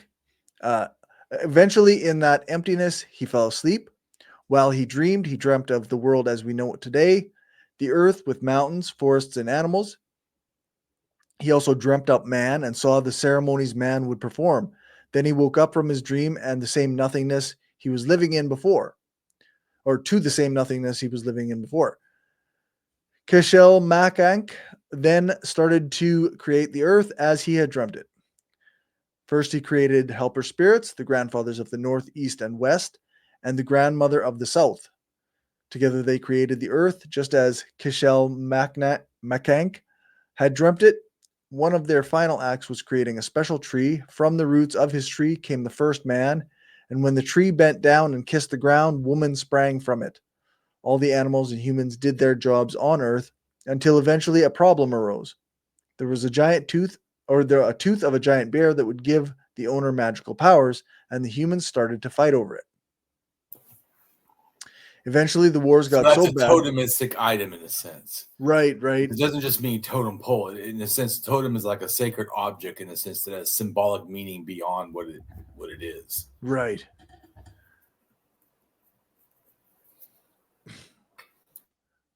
Yeah. Eventually, the wars got so bad that people moved away and made new tribes and new languages.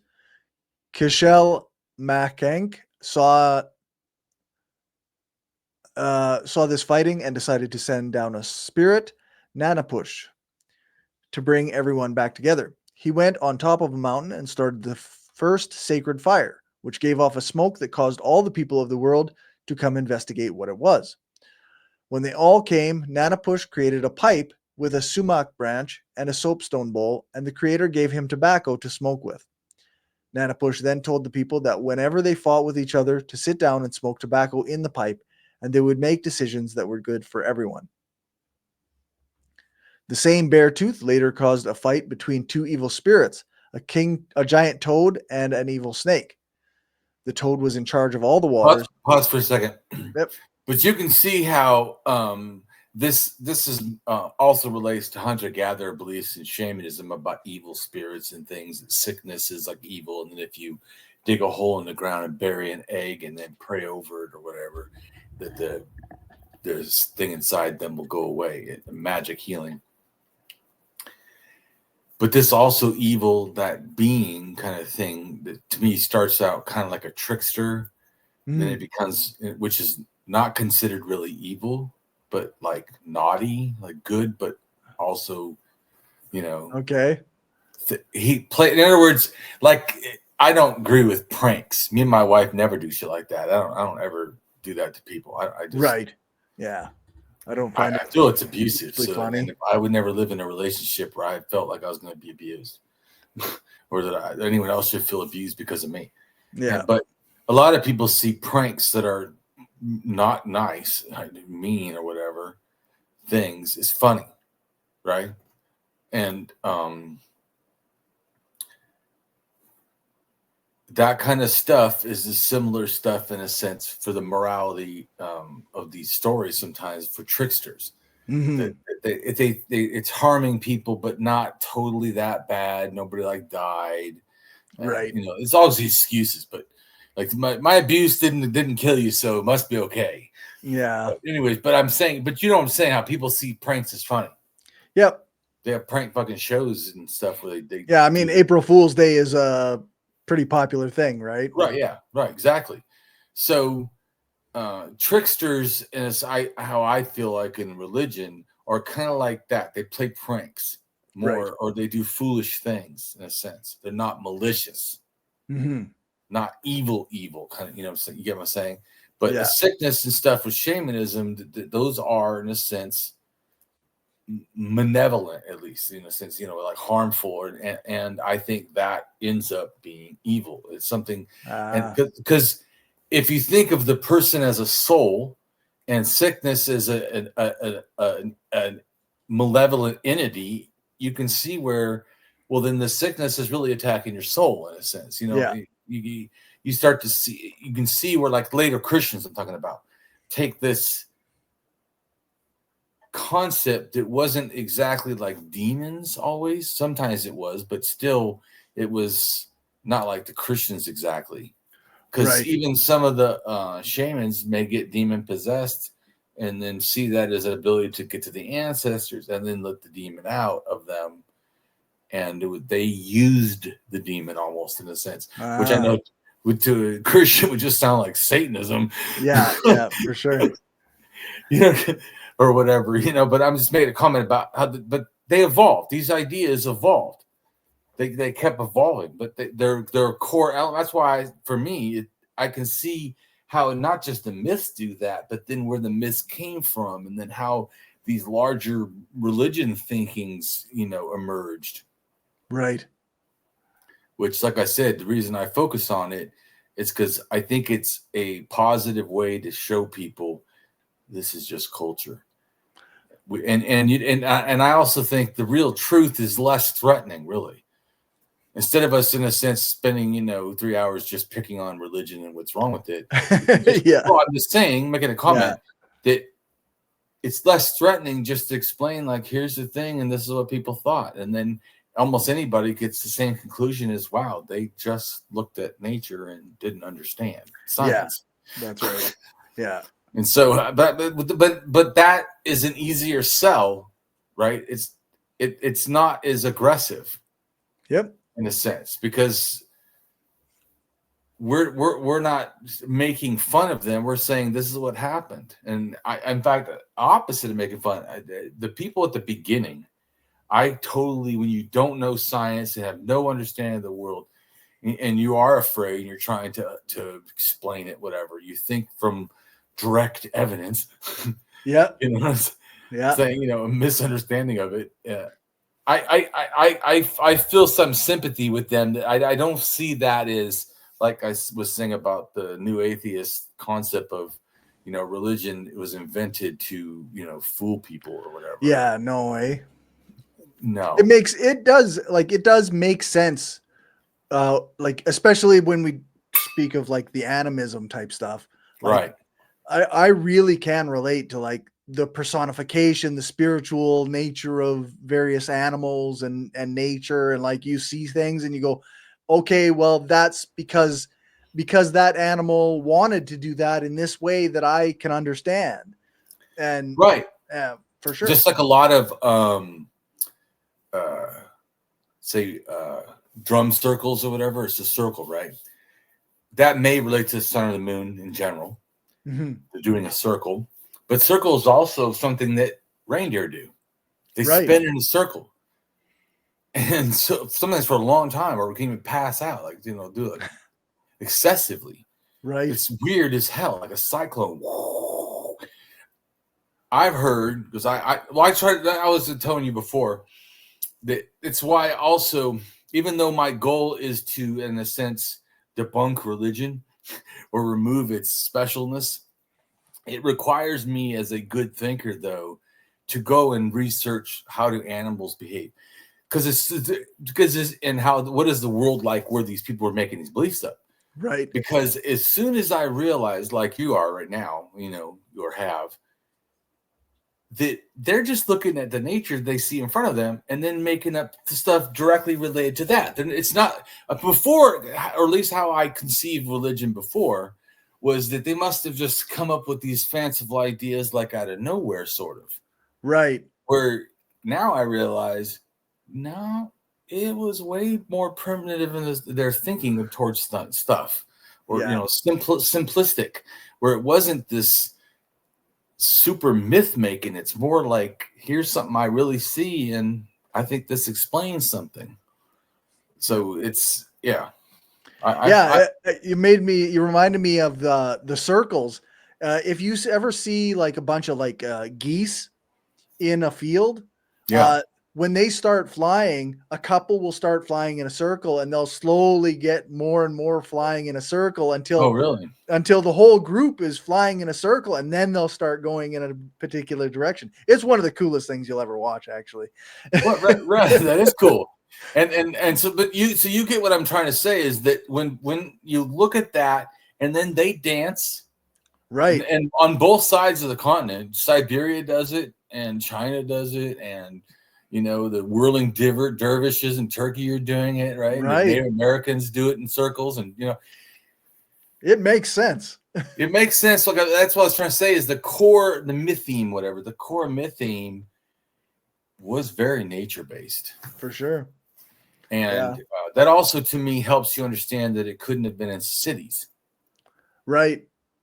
Because it had to have access to nature, right? Yeah, massively access to nature. Yeah. Later, I think they evolved in cities, paganism or whatever does, but still using nature often. Even because even some stories of the religion, like Gilgamesh or whatever, right? The epic Gilgamesh, he travels, he leaves the city, so it's what I'm saying.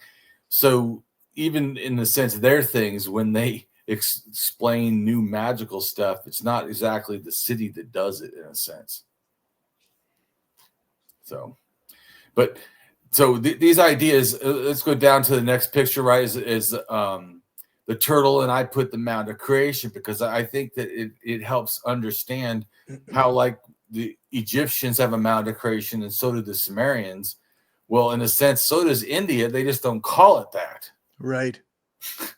But since that's where the whole world was created on top of, that is a mound, because it starts from a flat source, helping to grasp the mound part.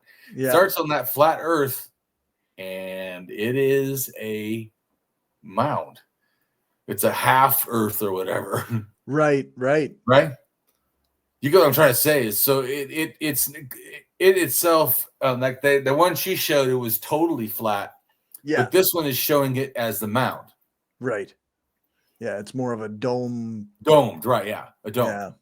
But that's what I was trying to say is that, but because these myths I was just saying, they have a lot of similar stuff. Right. And then, so then go ahead and read it. It says the world Sure. turtle, Mount of Creation. Yeah, the world turtle, also called the cosmic turtle or the world-bearing turtle, is a mytheme of a giant turtle or tortoise supporting or containing the world.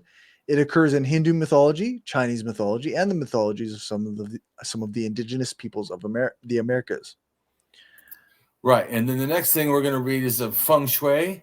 Oh yeah, which a lot of people think that it just relates to like how you arrange stuff in your house or whatever. That's your very pop culture version of it, right? Right. This actually relates to the universe or the world or whatever. And notice that the name literally means fluid or wind, water. Right. Go ahead and read it. Yeah. So feng shui, sometimes called Chinese geomancy, is a traditional form of geomancy that originated in ancient China and claims to use their energy forces to harmonize individuals with their surrounding environment. The term feng shui means literally wind water, i.e. fluid. From ancient times, landscapes and bodies of water were thought to direct the flow of the universal qi, cosmic current, or energy through places and structures. More broadly, So pause for a second. So if you believe in this energy bullcrap that's nonsense also, right. you need to remember that you believing it when they believed it came from the water. Yeah. And we know water doesn't really do that. But see, you can get why they would think that. Waves, water moves out of seeming nowhere. If you push your hand, you go right through the wave. And there's literally not, what the fuck, you know? Once again, not understanding science.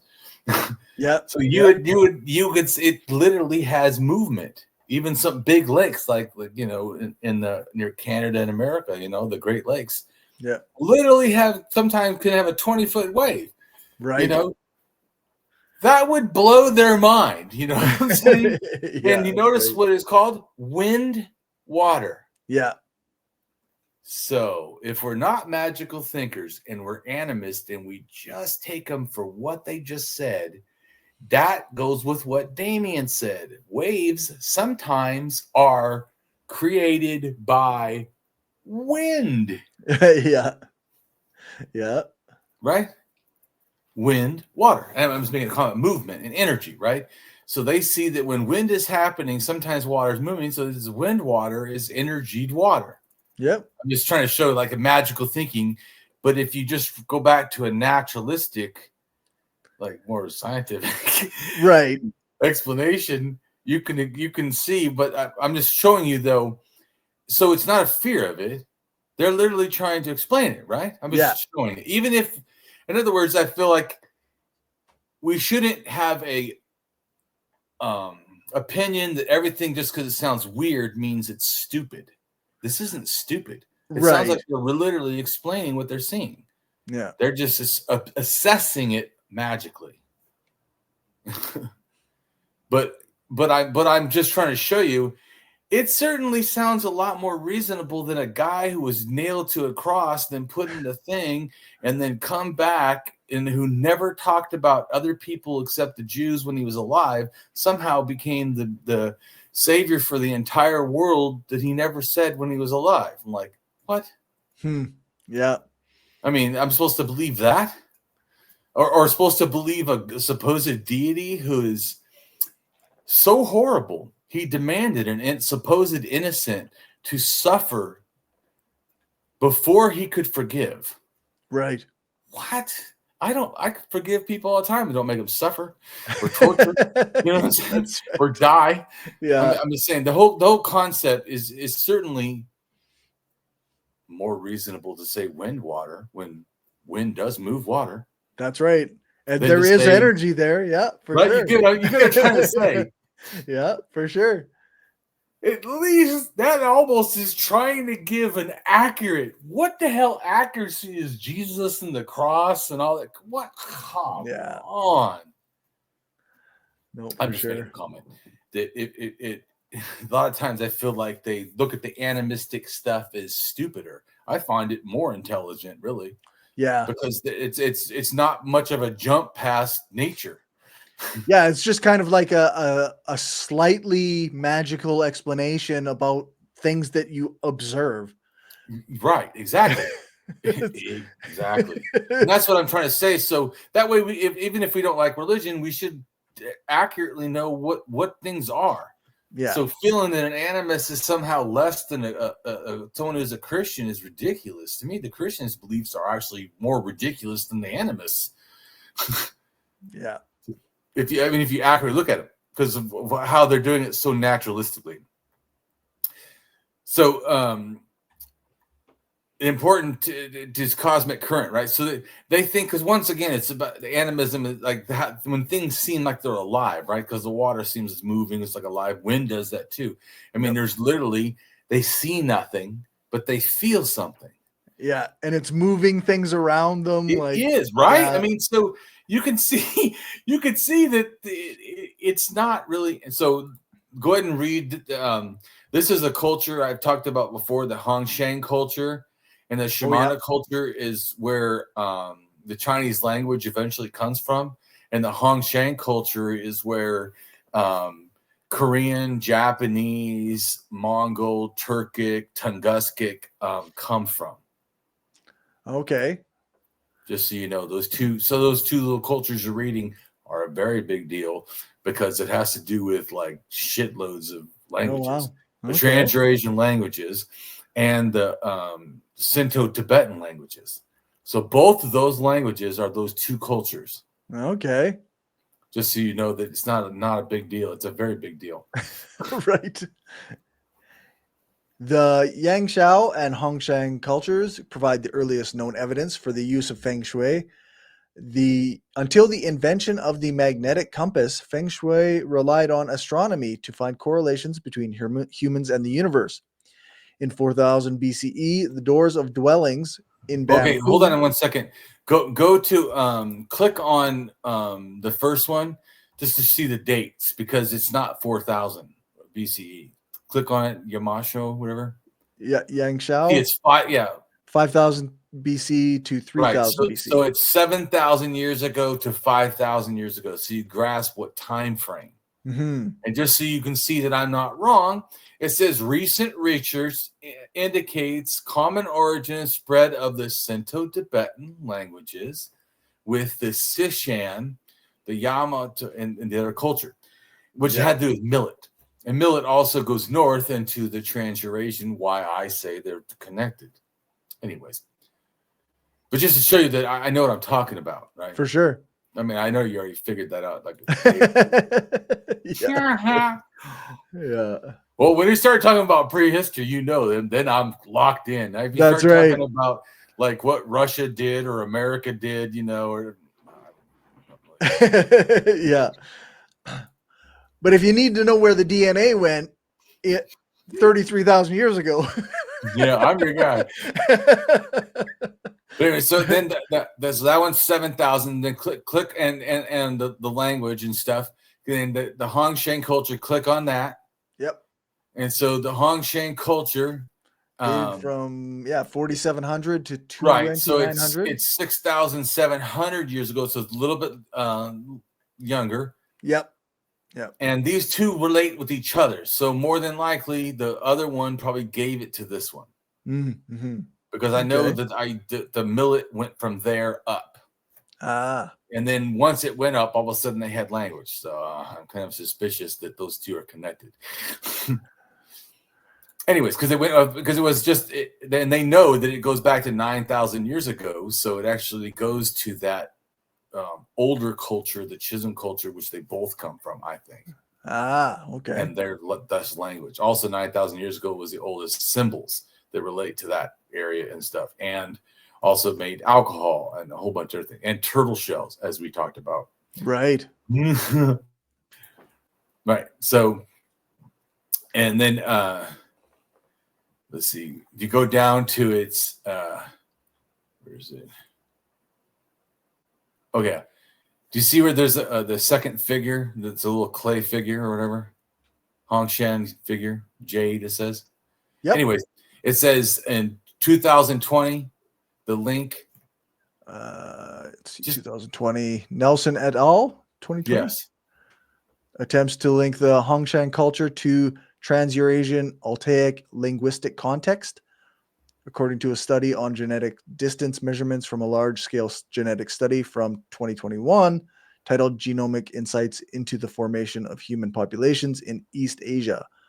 Hunter-gatherers of Mongolia and the Amur River Basin have ancestry. Why did it bring up that link and block my vision? Shared by Mongolic and Tungusic language speakers, but they did not carry West Lao River farmer ancestry, contradicting the Trans-Eurasian hypothesis proposed by Martin Robitz et al. That the expansion of West Liao River farmers spread these proto-languages. 2020 study discovered substantial genetic changes in the West Liao River region over time. An increase in the reliance on millet farming between middle to late Neolithic is associated with higher genetic affinity to the Yellow River Basin, generally associated with speakers of the Sino-Tibetan languages. See, pause for a second. See, and that's what I was trying to tell you is they're not separate.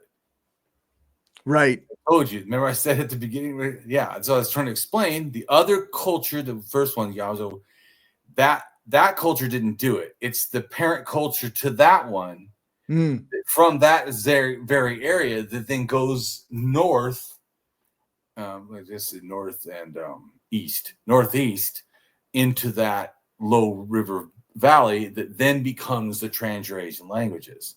Okay. So, and they're related. See, it's the Shinto-Tibetan language, like I said. Right. Yep. Do you want me to continue on the wiki page or no? I want to go back to the blog. The blog. So it's two cultures, right? So I already told you they're connected. They're not separate. Right. Their languages are related. So those language relations, right?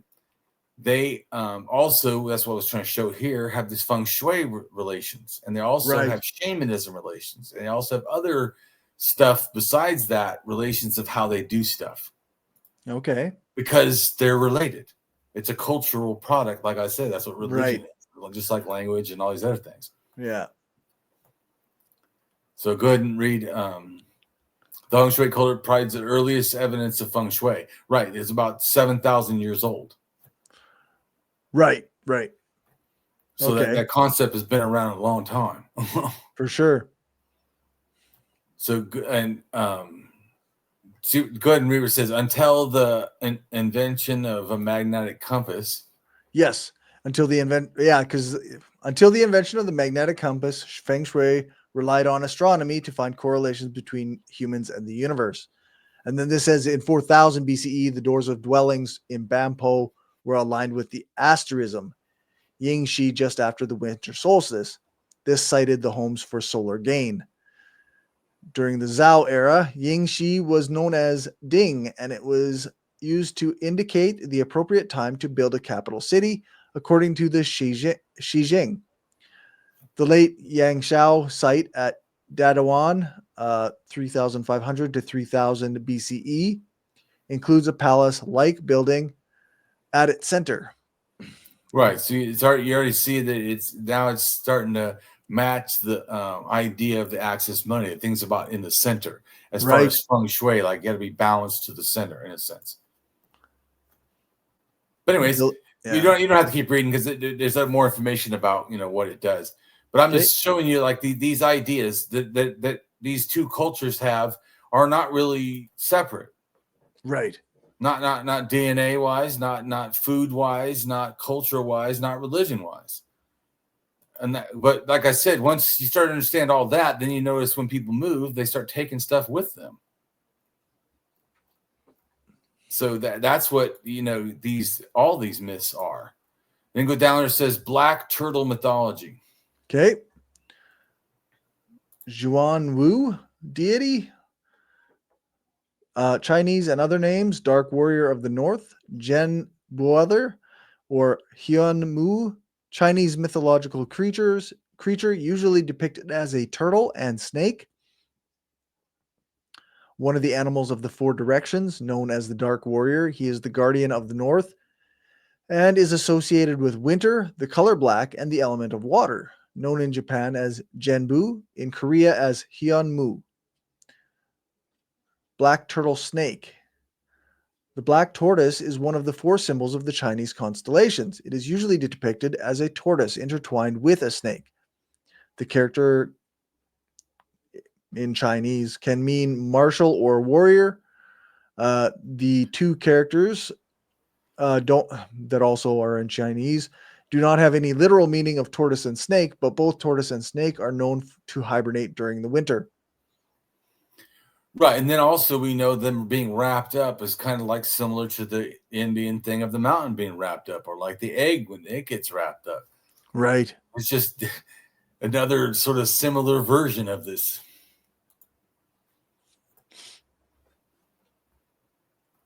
Okay. So the image of the intertwined tortoise and snake likely symbolizes a state of inner struggle or state of hibernation, and thus implies the season of winter. So the English translation, black, dark, mysterious warrior, is a more faithful translation.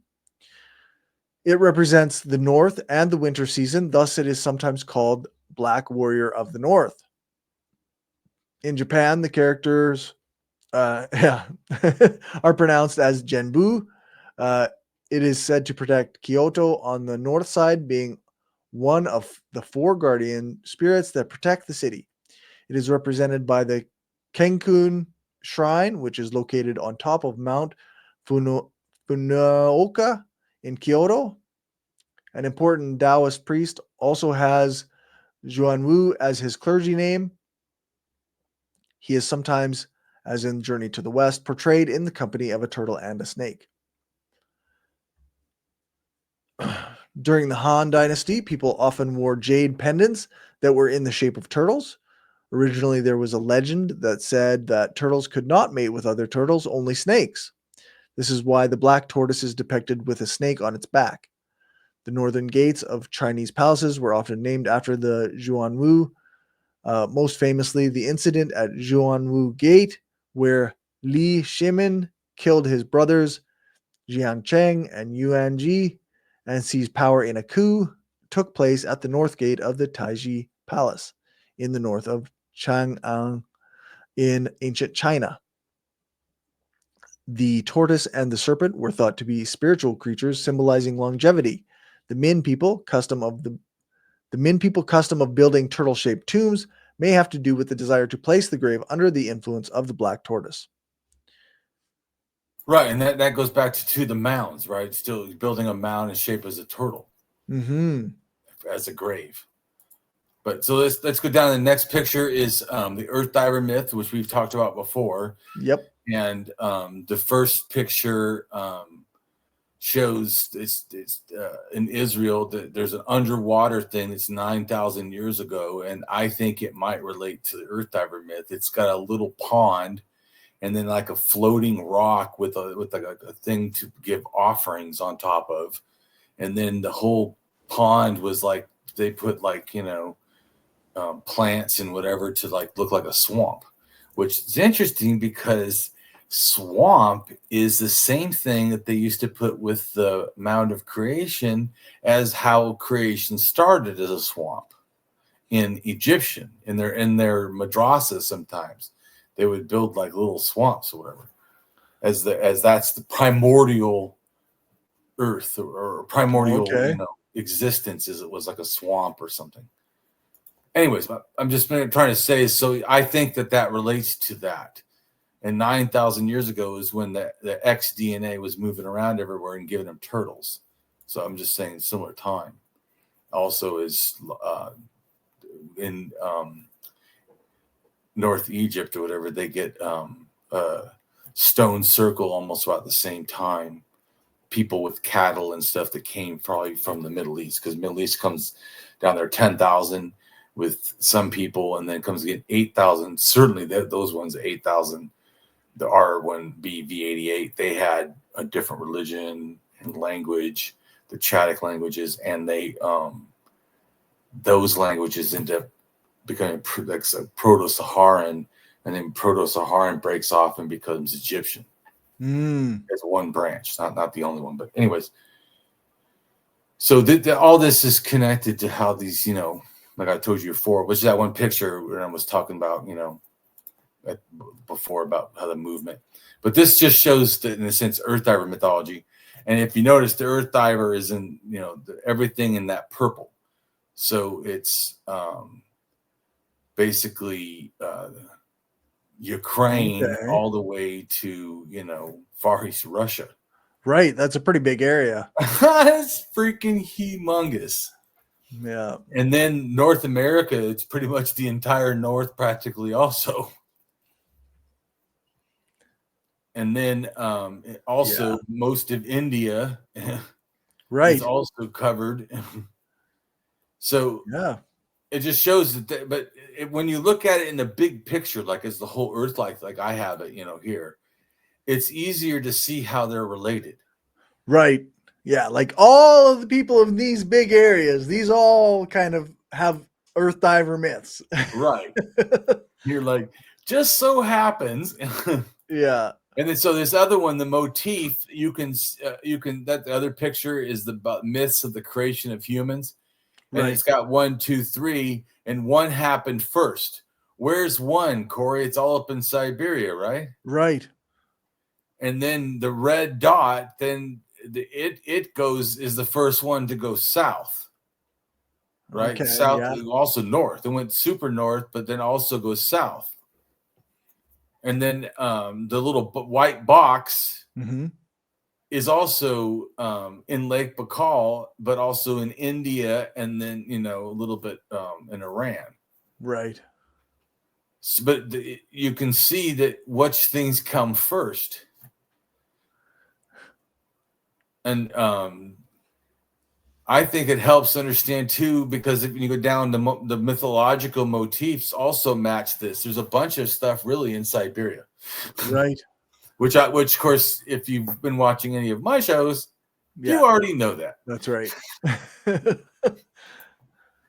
So much so that I'm not even going to show you a meme because you should already know. I'm just kidding. So this stuff in Siberia, around that lake, which is Lake Baikal, and that's where I think all these religions kind of relate to. That's where it's saying. So there's a red dot near Lake Baikal. There's a white box by Lake Baikal. There's the blue thing by Lake Baikal. Yeah. What area has all things? Yeah, that's the one spot, eh? Right? Yeah. What area has all things, Corey? Yeah. Lake Baikal. Lake Baikal, like Siberia. Yeah. So me saying that the stuff relates to that area, literally, I'm explaining what the myth's showing us. Right. Anyways, so the next picture shows mythological motifs, and the first one is spoiled creation. The second thing is Earth Diver, and then the third thing is striped chipmunk belief.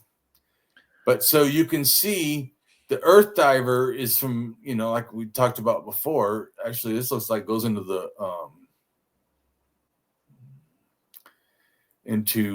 past Ukraine and into like Romania or something. But anyways, but it goes all the way over to the other side of East Russia, and it looks like a little bit of North China or Mongolia also as part of this. But so it just shows that these, but then there's this random one. See the one, that little piece down there? Right. Yeah, down, not even connected to anything else. Nothing. That's near India or whatever. So it just shows that, but where's the majority of it? Is it there? How about this? There's a little bit in the Cossack Mountains. You see it? That little tiny circle? Yeah. I mean, you almost missed it, but there it is. Yeah. But so would you feel comfortable thinking it started there and not where all the other stuff is? No, I would guess that it's the others there. Well, I'm just going to show you. So the first one, right? Everything is near Lake Baikal. Yeah. And the second thing, everything is in Lake Baikal. Yeah. Lake Baikal has all the myths. You see that? Yeah. Every time.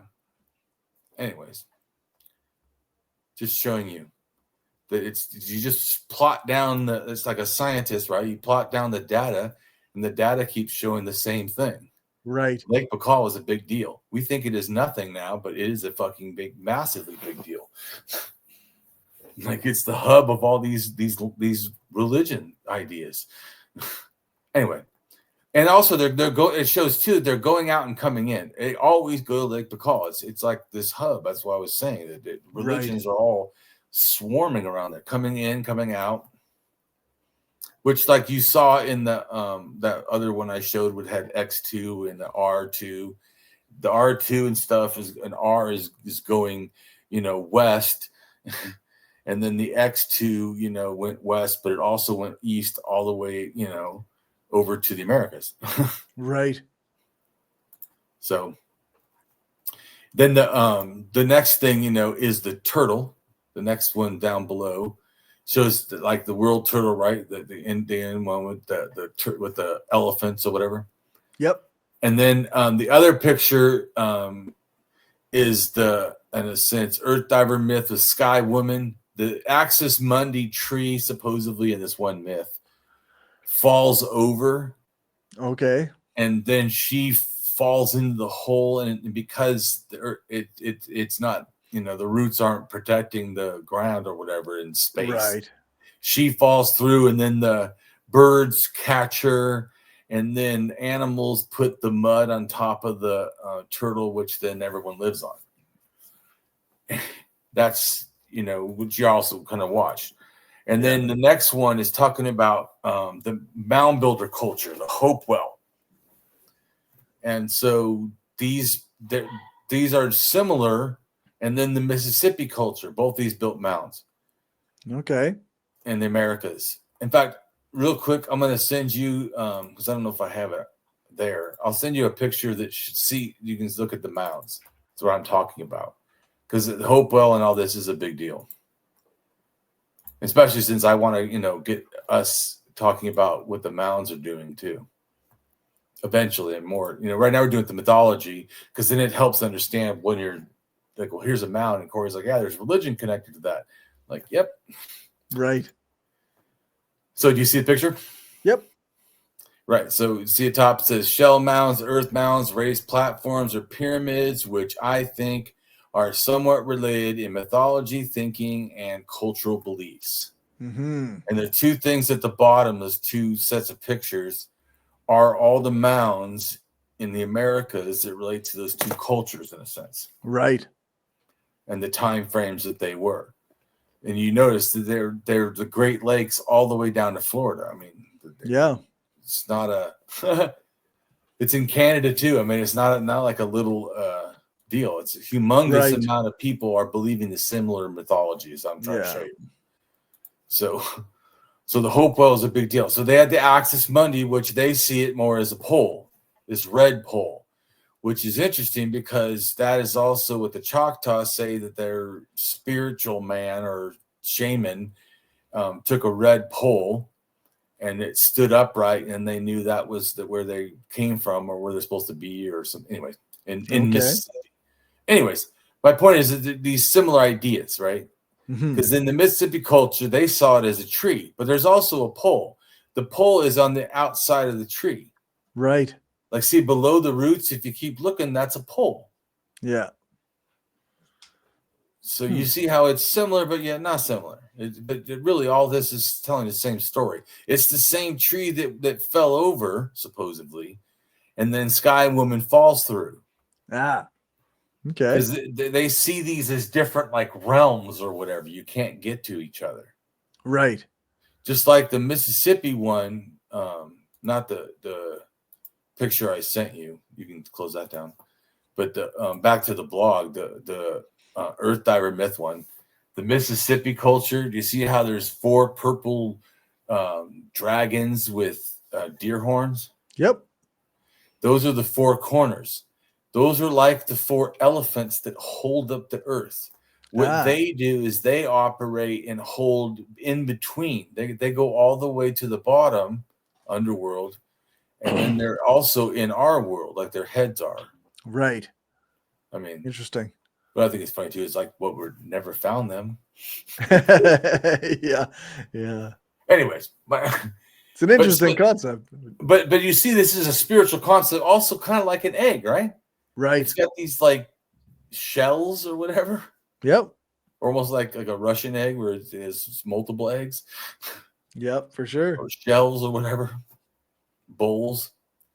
Anyways, my point is though, all these things I'm trying to show, like I said, all these 15 videos really are all kind of the similar related mythologies, right, that people are spreading around. Like I said, that also is why I know that it's not accident.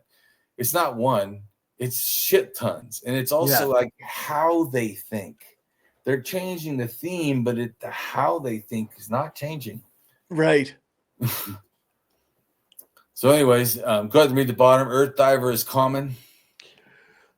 The Earth Diver is a common character in various traditional creation myths. In these stories, a supreme being usually sends an animal, most often a type of bird, but also crustaceans, insects, and fish in some narratives, into primal waters to find bits of sand or mud with which to build habitable land. Axis Mundi mythology.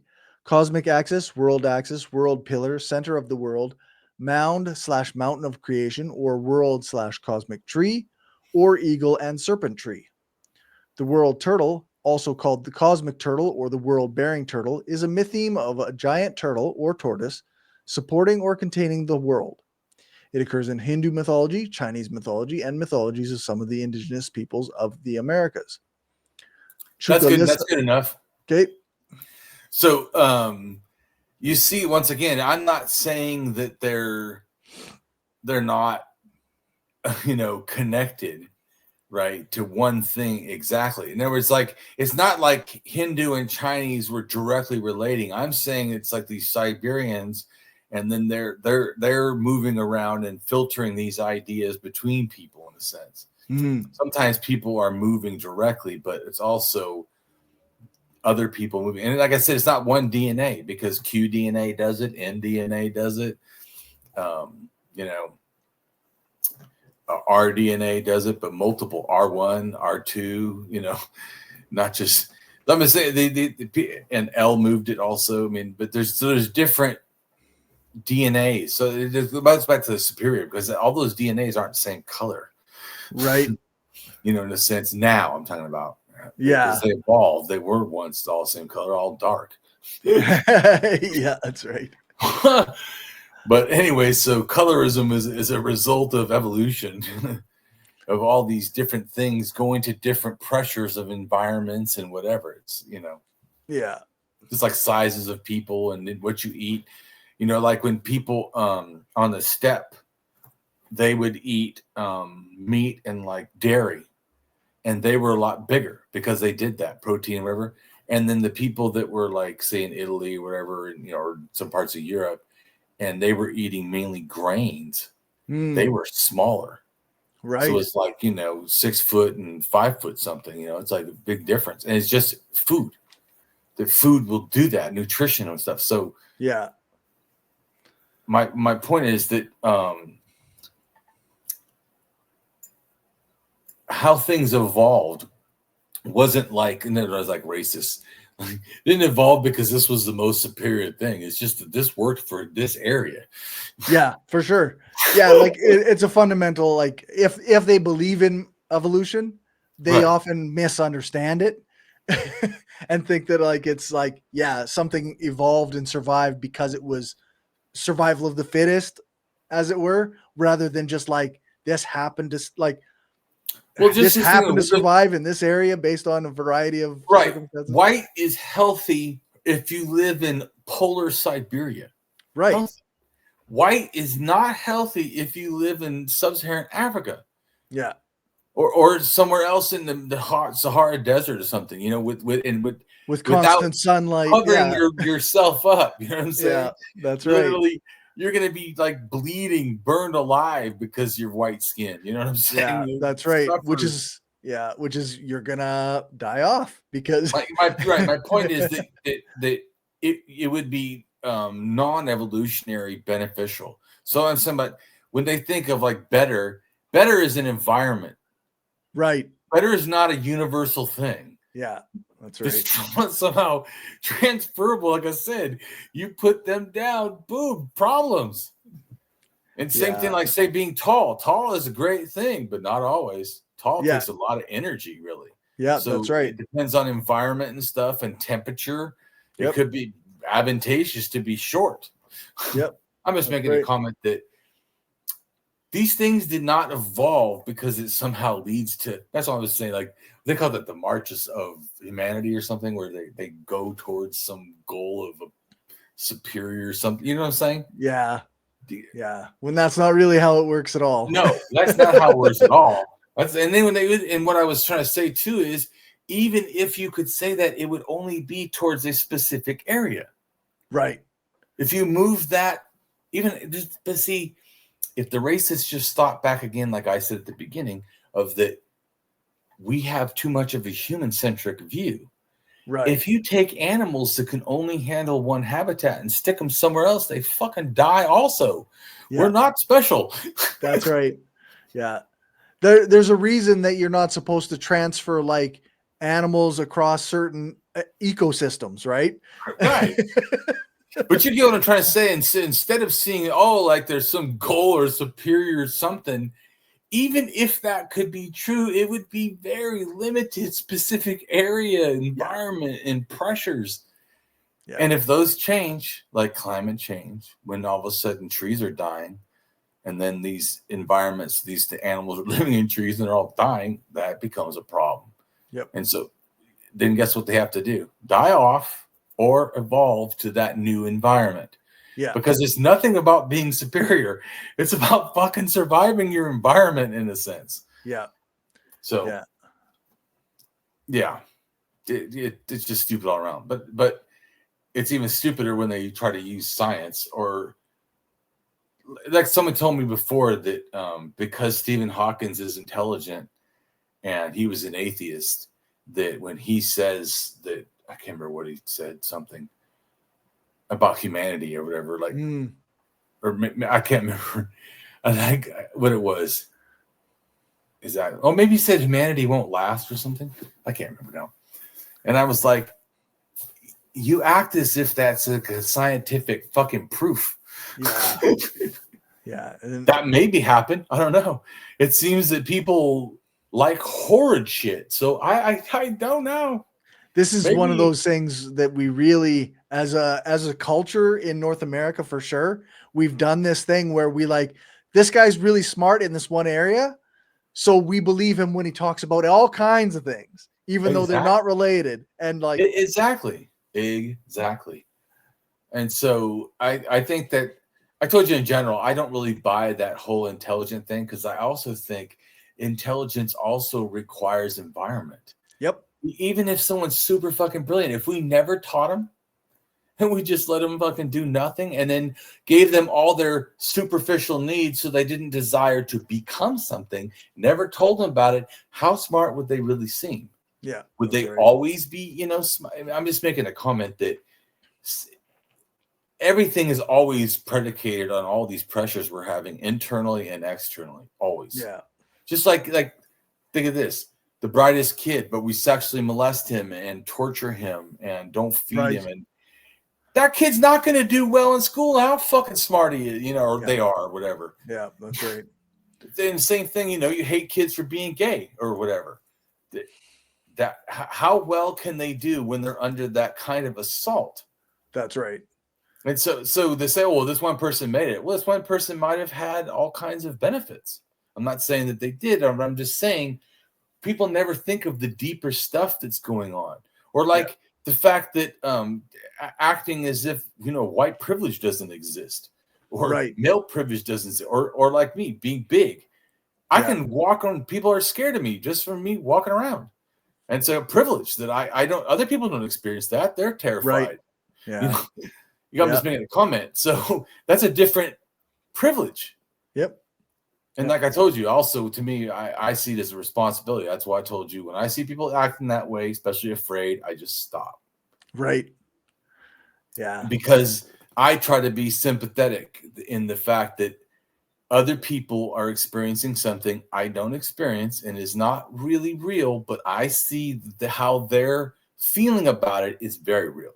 Yes. Yeah, that's right. So, yeah, like I might not actually be a threat, but if you feel threatened, that still matters, right? you see them, I've seen it, literally panic. I mean, Yeah. they're fucking panicking as if I'm running after them with a knife or something. I mean, it's like, right.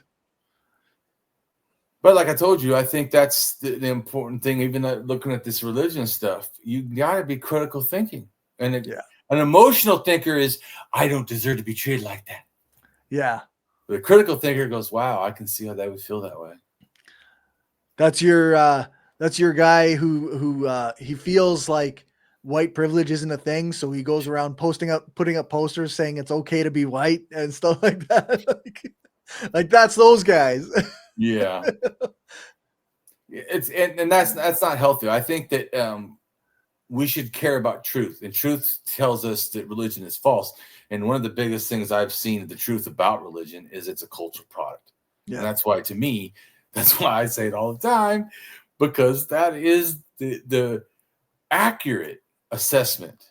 Yeah. It is a cultural product, just like language, and it moved when cultural migrations. Literally, you can see that. Yeah. Yeah. You don't even have to discuss the truth claims of religion to say this was produced through culture and changed as it moved from culture to culture.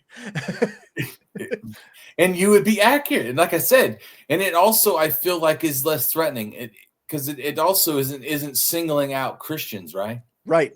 I'm not, or even singling out Native Americans, because I know they sometimes feel like I am just because I address things that there was their mythology, but I'm trying to show the whole world thinks that. So I'm actually not really addressing you particularly. Right. Yeah. But that's what I'm saying. I feel like, I'm sure, Corey, because I'm outspoken, someone's going to hate what I believe. So I mean, of course, but I think a rational person will see, I'm trying to show you the truth. I don't hate people. I don't even hate people that are religious. I hate people that try to force their religion on other people. But that has to do with, I hate really people forcing almost anything on other people. Yeah. Besides, like, just a universal ethics that, like, you shouldn't be killing other people and shouldn't be raping and harming them. I mean, right. Yeah. That's like, some people could say, I'm an anarchist socialist. Do I think there ever could be a good society? And I told you it would have to be non-hierarchical. Yeah. How would I define a good society? It would be non-hierarchical. And they go, well, you almost can't have government. And like, oh, well. Yeah. Like, what do you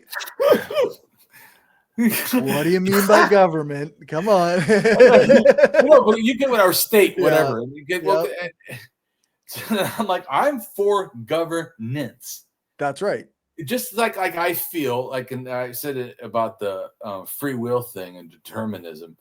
I think it's totally fine when you say a thing that doesn't think and just ends up at the result of whatever it ends up. Well, yeah, it's a non-thinking cause. Yeah, now you have a thinking one, and you said it's still a non-thinking cause. That I have an issue with. Besides all kinds of other issues, but I'm saying how you're classifying it.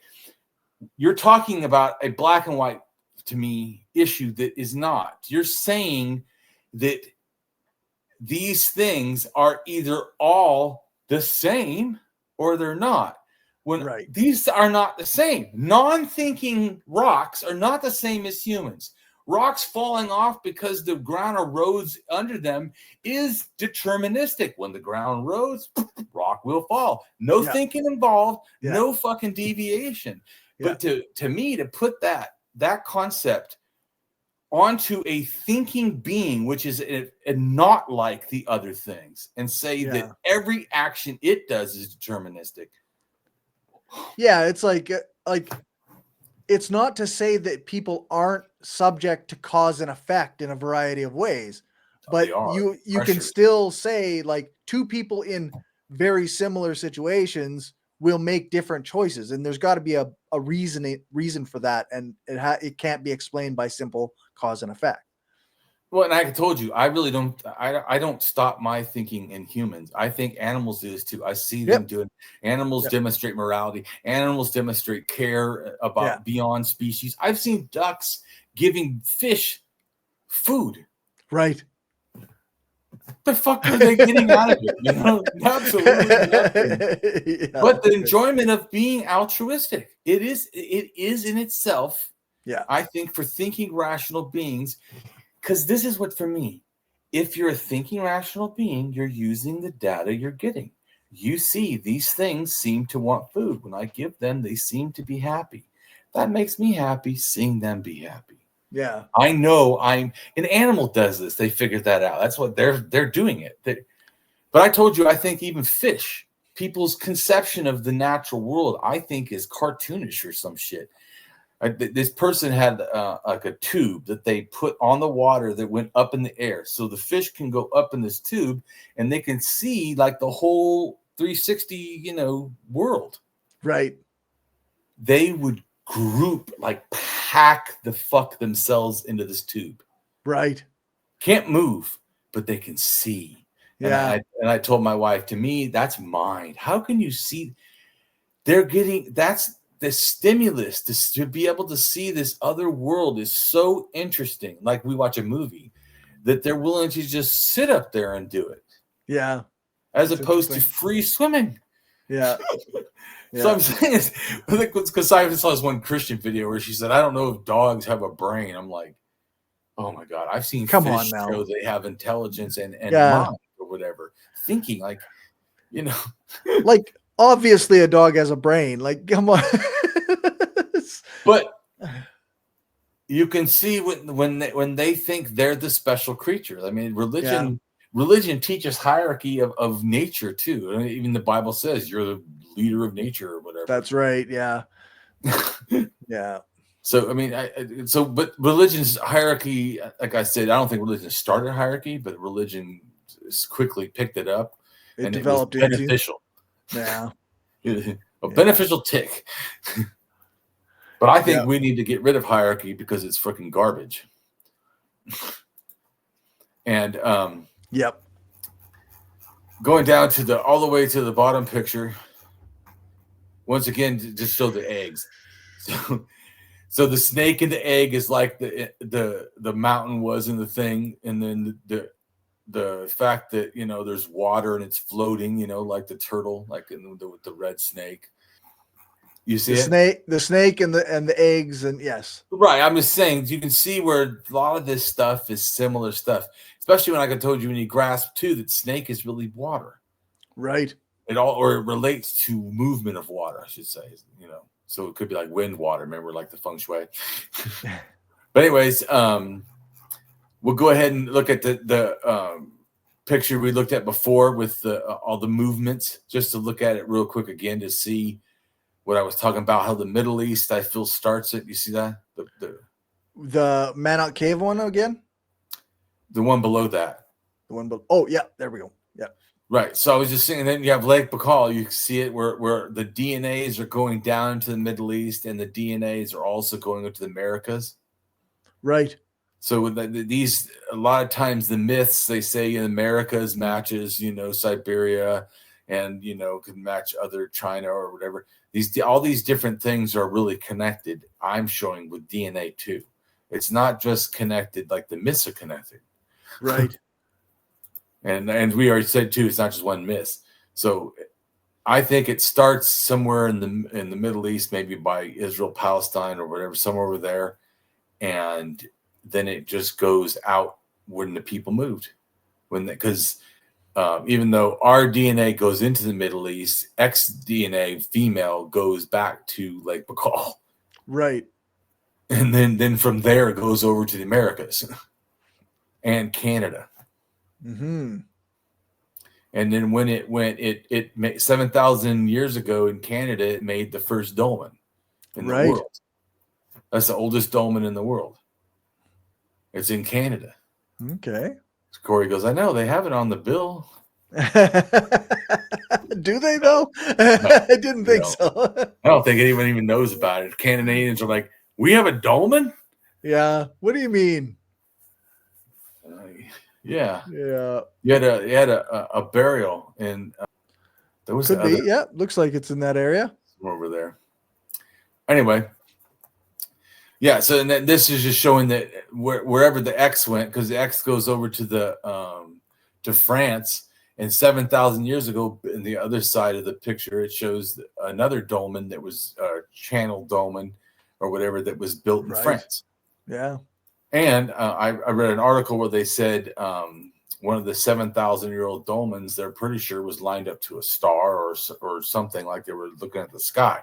Well, I think it relates to like sending people to the sky in a sense, or relates to like looking at it, that's where they're going in a sense, like an emphasis, because people thought that they came from certain star clusters or areas. Right. So in other words, even though heaven is all the stars, they only come from a certain group of stars. But then you understand, well, later, didn't they say that people come from the astrological signs, which are groups of stars? Right. Yeah. Yeah. you get what I'm trying to say? How it just all this stuff evolves, all these ideas. Yep. So then the next picture, we'll just end with this. But this just shows what I was talking to before about these arrows and the time frames of when things were going, Right. and how ideas all move around and in a sense make a real emphasis on Siberia. Yeah. The early ANE 24,000 years ago. Right. See? Yeah. And then of course they move around later, other again, more people, but Right. it's just showing you the older stuff mainly in this picture, because of the youngest one is 7,500, but that's just what R is doing. Like, but Yeah. I have other stuff that even explains more stuff, but I'm just making a comment. You can see how no one, like in mythology, generally thinks, well, Siberia is where things came from. Right. Right. Right. Yeah. You get what I'm trying to say. So I know that when I say that, most people are like, no one even knows Siberian mythology. What do you mean? Yeah. But like you say, like you look at all the various myths and mythemes, and they all kind of have like an origin in this area, and there's various evidence, DNA, artifacts, and structures and whatnot to back that up. Right. And so I think things went to there, came from there, went to there, came from there, and just kept doing that. Yeah. Even at 4,000 years ago, they go from Lake Baikal all the way to Finland. Mm-hmm. They have the similar bronze tools, similar little deity, similar horse stuff, similar, yeah. Yeah. And so I'm just saying that was, so it wasn't like a one-time deal. So it just kept happening. And that's why I told you before, it's harder for me to figure out sometimes when exactly did the myths move around. Right. You get what I'm saying? Yeah. It makes sense that would not be straightforward all the time. Yeah. Yeah, because it's like, okay, the Norse get it when? 8,000 years ago, or the 4,000 years ago when the nDNA shows up, right? And then we know that nDNA did interact with some of these other cultures and did the rock art of Finland that they call paganism now, which is actually shamanism. So, and we know that they brought Chinese drums to Germany, and then those drums end up in England. So these ideas are moving around. So it's like, when exactly? But put it this way, I'm a lot closer to when they happen than most people. Yeah. Most people, it's like they're just like guessing. Right. Yeah. Or they try to look at Christianity and think they can understand all this other stuff. Yeah, for sure. No. There's more going on. After watching all this stuff, or me, teaching you all of it, wouldn't you say that you can't just simply look at Christianity and know all about all this other stuff? No, you cannot. There's a lot of stuff that goes on before Christianity even shows up. So exactly. trying to understand all religion through the realm of Christianity or even Islam or whatever. No. So I feel that's what I was saying to you too, because remember, there's a new atheist saying that if you read the Bible through and through, it converts more atheists. But that's assuming that the only God you have to debunk is the Christian God. Yeah, exactly. Yeah. There's a lot more there. And in fact, even in the modern age, there's more religions than that. So True, but have you ever heard that before? oh yeah. Yeah. Right. How often have you heard, going back to what I told you is an anti-Christian movement, that they then became an anti-Muslim movement?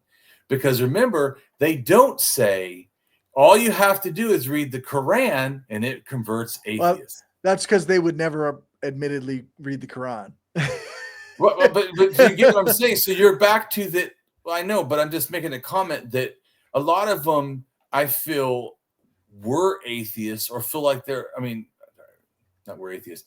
They were Christians and then became atheists. A lot of them. Yeah. And then, or a lot of them were schooled or in societies, even if they weren't, a believer, they were in in the society that is a believer. Yeah. I mean, we're in, well, I mean, it definitely helps that the new atheist movement was came out of the United States mostly. Yes. Right. So then there's going to be heavy former Christian influence on that.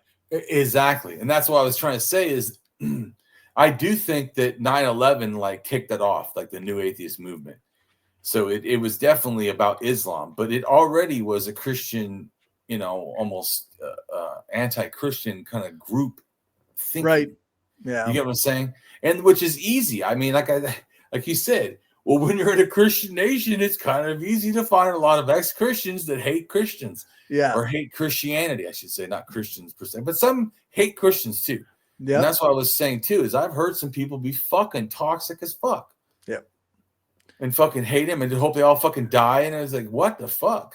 To the effect where, if you contradict their toxicity, they'll take it out on you, even though you're still atheists, right? You're both supposedly on the same side. Exactly. Well, and they've even taken out, speaking of toxicity, they don't like that I can be real hard on religion and yet then real about kindness and stuff. They hate that kind of shit. Yeah. Hate that I've been told don't do that. Been told don't talk about humanism so much. I've been told don't post cat pictures because it's all this macho. Right? I'm like, did you read my profile? I'm not trying to be a macho man. So, right.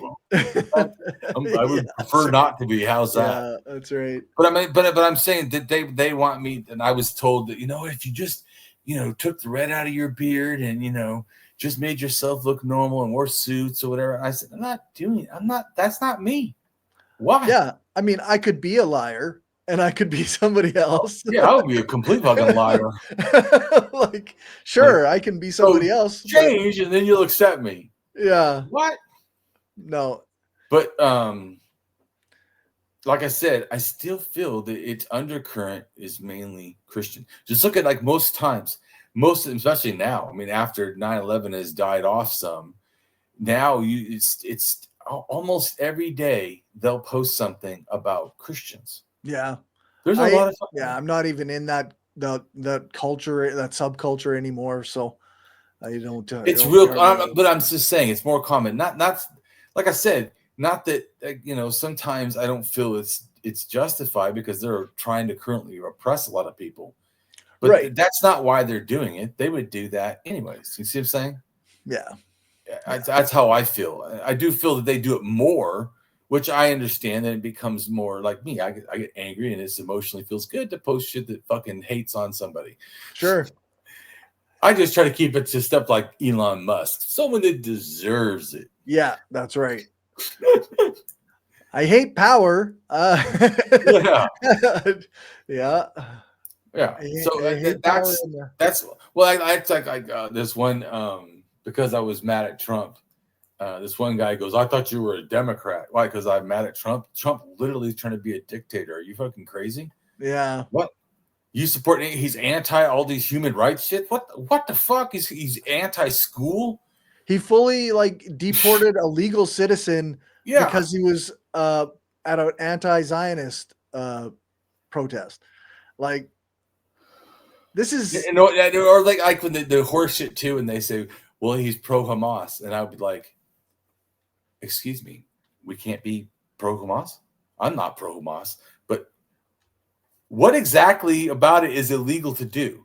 That's right. Like free speech. Like is fuck that not you? that? How's that? You know, like what the fuck? I know. I was like, what the fuck? No. So, how do I feel about it? I don't know. Fuck off. That's how I feel about it. Yeah, like if you're allowed to disagree with someone without arresting them.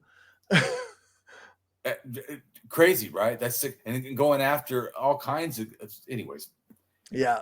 My point is that someone felt that I was, not being anarchist enough because I hate Trump, and it's like, yeah, I have a problem with Biden too, and I said the guy should be fucking put in a criminal court and tried, international court, tried as aiding and abetting fucking terrorism and genocide. Yeah, that's right. And guess what? So should Trump. Yep. Especially since he's now made sure that money went to fucking terrorist country Israel. Yeah.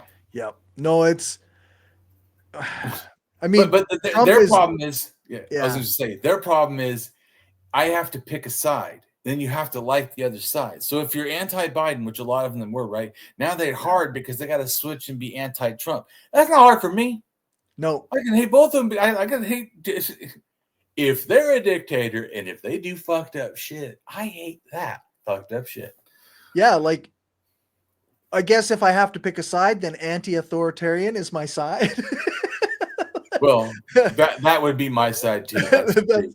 If I have to pick a team, like that's the team I'm on. But well, yeah, that's like someone told me too. He goes, "You're not an anarchist, you're a socialist." I'm like, yes, I'm an anarchist. Anarchist and a socialist. Yeah, I'm like, actually, they can go together because, of course, those are the idiots that think somehow those are contradictory. I'm like, they're not. So, no, maybe if you have that thing that's not anarchism called anarcho-capitalism. Maybe if you call yourself that, now that is not us. So you can whatever. Yeah. But to me, it's so funny because they're at the extreme. They're like in a sense, someone trying to say that these two people are saying that somehow the far right Trumpers and the far left communists are the same. That's how literally far apart we are from those fucking people that call themselves anarcho-capitalists. Yeah. They are so far away. It's the complete opposite. That's right.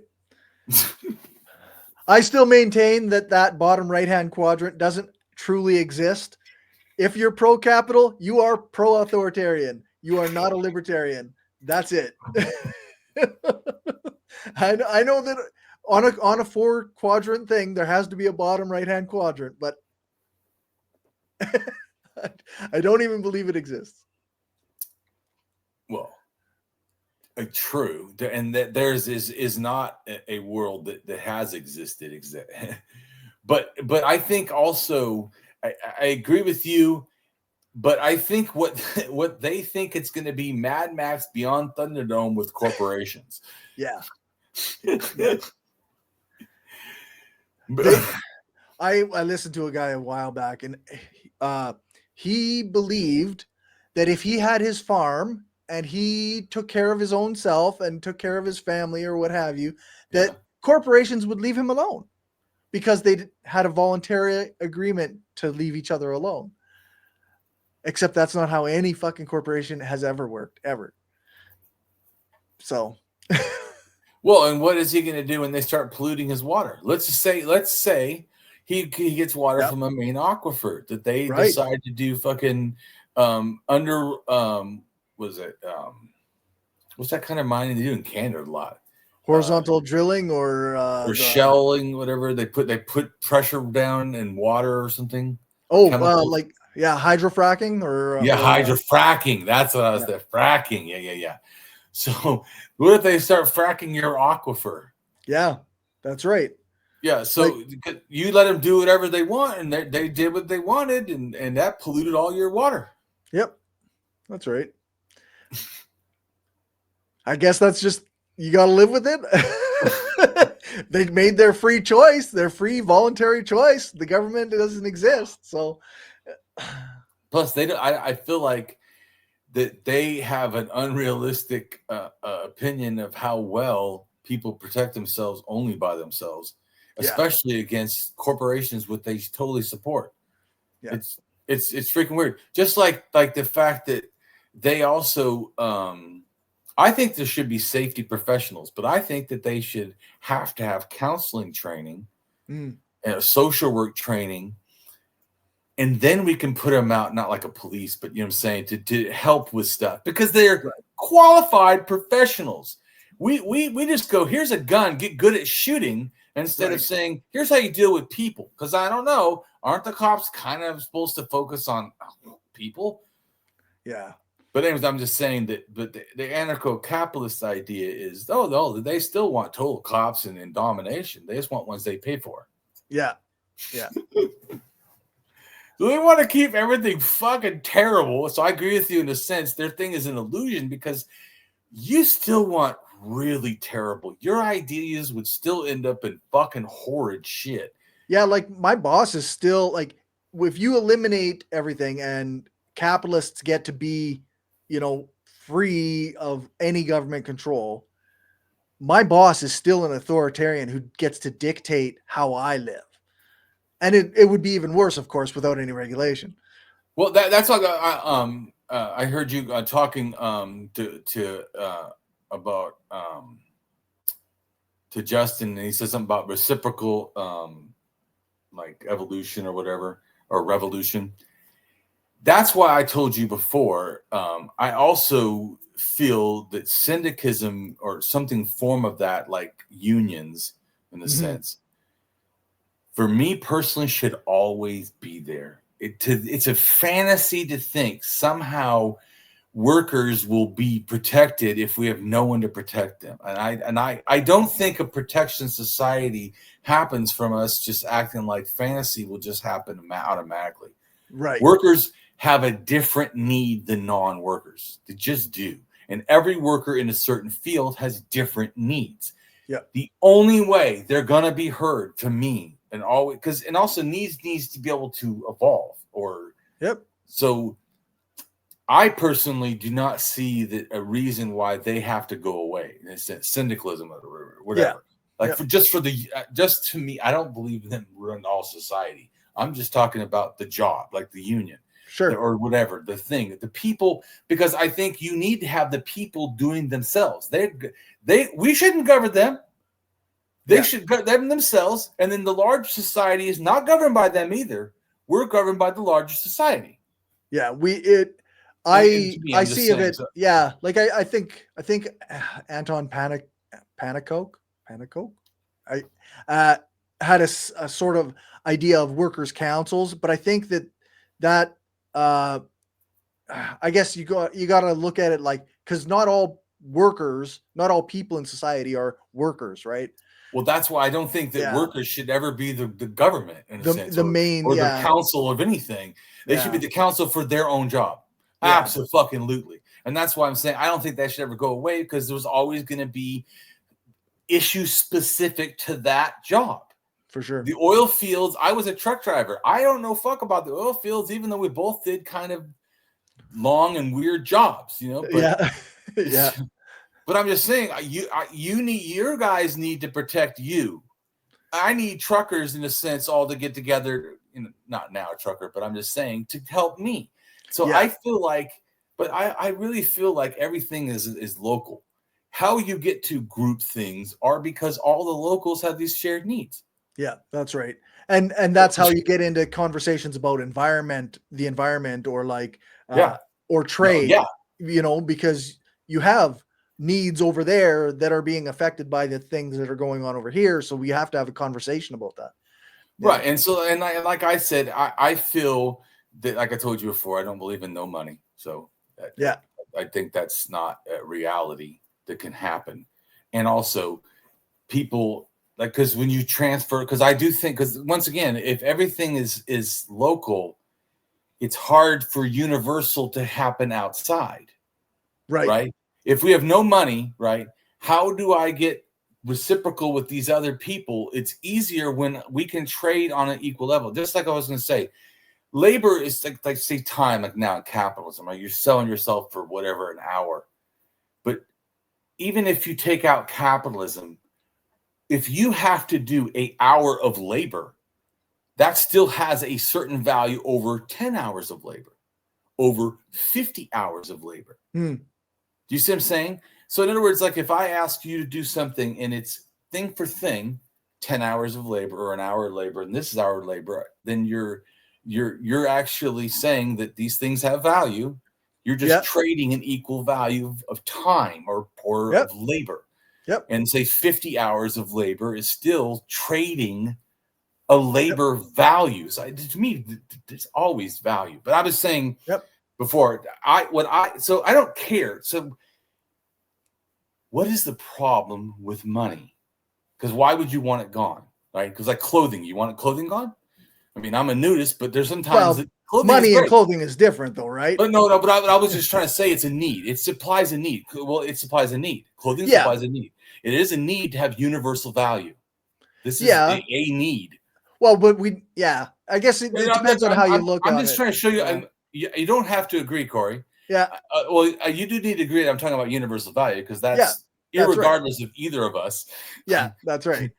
But what you have to have something that, like, if I have a thing, to say in my society and why and how. Yep, that's all. I want because what I'm trying to say is, what is it you want? What is the goal? What is the value? Is the value have to be no money, or is the value that no inequality? Which is the value you're caring about? Which has to be achieved? You see what I'm saying? Yeah. So what I'm saying is money, like a gun, right? A gun can kill people and also not. Money doesn't inherently kill people or not. Money is inherently capitalism. Just having money is not capitalism. Right. You get what I'm trying to say? So I don't see those things as I agree it is used in a horrid fucking way. Yeah. But it's not horrid. The concept of universal transfer itself is not a horrid concept. Yeah. It's how we do it. In capitalism, it turns people into fucking no value. It's fucking toxic. No, that's right. So I'm saying if we just said that we're putting the value on things, not people, and then we're trading things of value, we've limited it to a non-toxic use in a sense. So I'm not saying I want universal money the way it is now. Fuck no. I'm saying that I feel because the reason I'm saying is I believe everything needs to be local. And then I also believe all of us local work together. How do we do? Because let's just say you need food. Well, if I have, potatoes and you have corn, these are not the same foods or whatever. Right. But if all of a sudden you need shoes and I can't make those. Yeah. You see what I'm saying? But if I can go, but I can give you universal value and you can get shoes in a sense from some other way in a sense. Yeah. Anyway. Yep. There's lots of options. That's all of us trying. Yeah. And this is just mine. Like I said, I just say how, because mine's all axiological. It's not because I'm reading Marx or from reading Bakunin or reading any anarchists. It's just axiological. And I'm just showing you that axiologically, here's how my thinking can do these things and yet not be toxic in a sense. Because I do want people to understand, I don't want a toxic society. Right. Yeah. Fuck no. I'm very anarchist and socialist. It's just how I approach it is a little bit different. It's from how I approach things in a sense. Fair enough. So like I told you, I want everyone to be taken care of. I want everyone fed, everyone clothed, everyone housed. I want all that stuff. All that stuff to me personally should be what all of us should be trying to do. That there's no one that doesn't have these things. Yep. Everyone, and so then we can all fight about the well-being instead of fighting for just basic fucking needs. Yeah. So and we have to start there, right? We have to start with getting everybody their basic needs. Well, and that's what I'm saying. So that's why when that guy tried to say I'm not an anarchist or whatever, of course I am. And someone before tried to tell me I'm an anarchist and not a socialist. I'm like, fuck, of course I am, because I believe everyone should get shit. I mean, but it's not because I just believe in some utopia. This is what's better for all of us. Because do you realize I'm really smart and no one knew that until I went to college as an adult? Yeah. That's right. You know, and I had And- never been supported or That's helped right. to do anything intellectual. You know, like, Yeah. why haven't you got a PhD? Because I didn't have rich parents that just threw me into school. I had parents that didn't want to Exactly. give $500. They can get the money back. Yeah, exactly. Yeah. Yeah. So you know what I'm saying? So my material conditions limited my ability to use my mind or to Yep. do better do better for the world. Because Yep. look at all the stuff I've tried to do. If I could have started 30 years earlier. Right. Yeah. Given the variety of tools that one gets through the education system, like it would have been, much earlier, and perhaps you would have had better access to spreading your ideas and whatnot. Like, it's hard to. Right. And well, I think the education is super important. That's why I focus a fuck ton on education. Yeah. Because I feel that is my weapon to change things. Yeah. That just like with the showing the religion, it's not me trying to just say, aha, atheism is true, because I'm willing to also address problems with atheists. Right. I'm trying to say, here's what's true, and we all should think to what's accurate. Right. Yeah. All of us, Yeah. atheists included. It's like you say, like, you didn't just pick a team. No. You're looking for what's real and what's true, and this happens to mean that you are an atheist. Yeah, exactly. And that, to me, like I said, or you would have to think that all religions must be true because they're kind of all kind of connected. Or like I said, certainly you wouldn't feel totally superior since you're all kind of connected. Yeah. You know what I'm saying? Right. So the end result should be a lack of bigotry. For sure.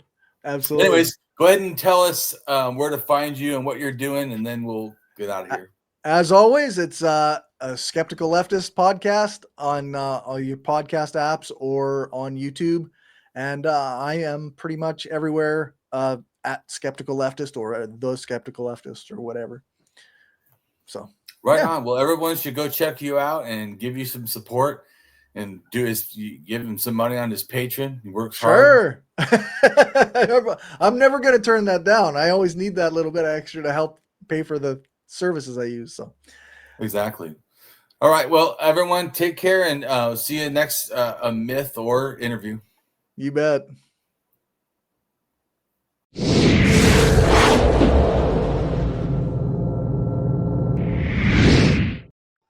Hello, and welcome to my channel. I am Damien Marie AtHope.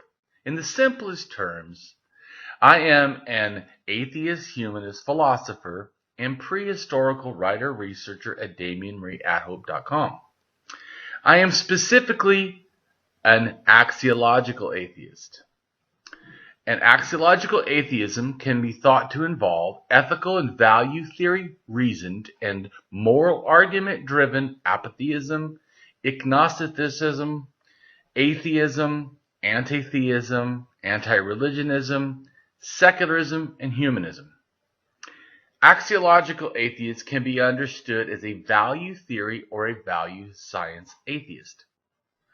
As an axiological atheism's ethically reasoned and constructive pro-humanity, I am an axiological thinker, value theorist. The science of goodness, worthiness, usefulness, valuableness, virtue, reliableness, accuracy, validity, morality, integrity, beneficialness, etc., etc. We axiologists have a value consciousness. And in general, we see the architecture of humanistic humanitarianism value in people that we see as dignity beings. Places and things are not. Axiology is a value theory. In its broadest sense, it involves areas of philosophy that are deemed to encompass some evaluative or evaluation aspect. Therefore, it crosses almost all domains in some way or another. Now for a more detailed terms as to what I am. I am an axiological atheist, an anti-theist, an anti-religionist, secularist, humanist, rationalist, writer, artist, poet, philosopher, advocate, activist, with schooling in psychology, sociology, as well as I am an autodidact, self-taught in science, archaeology, anthropology, and philosophy. I promote science and am against pseudoscience, pseudohistory, pseudomorality, things that are found in religion.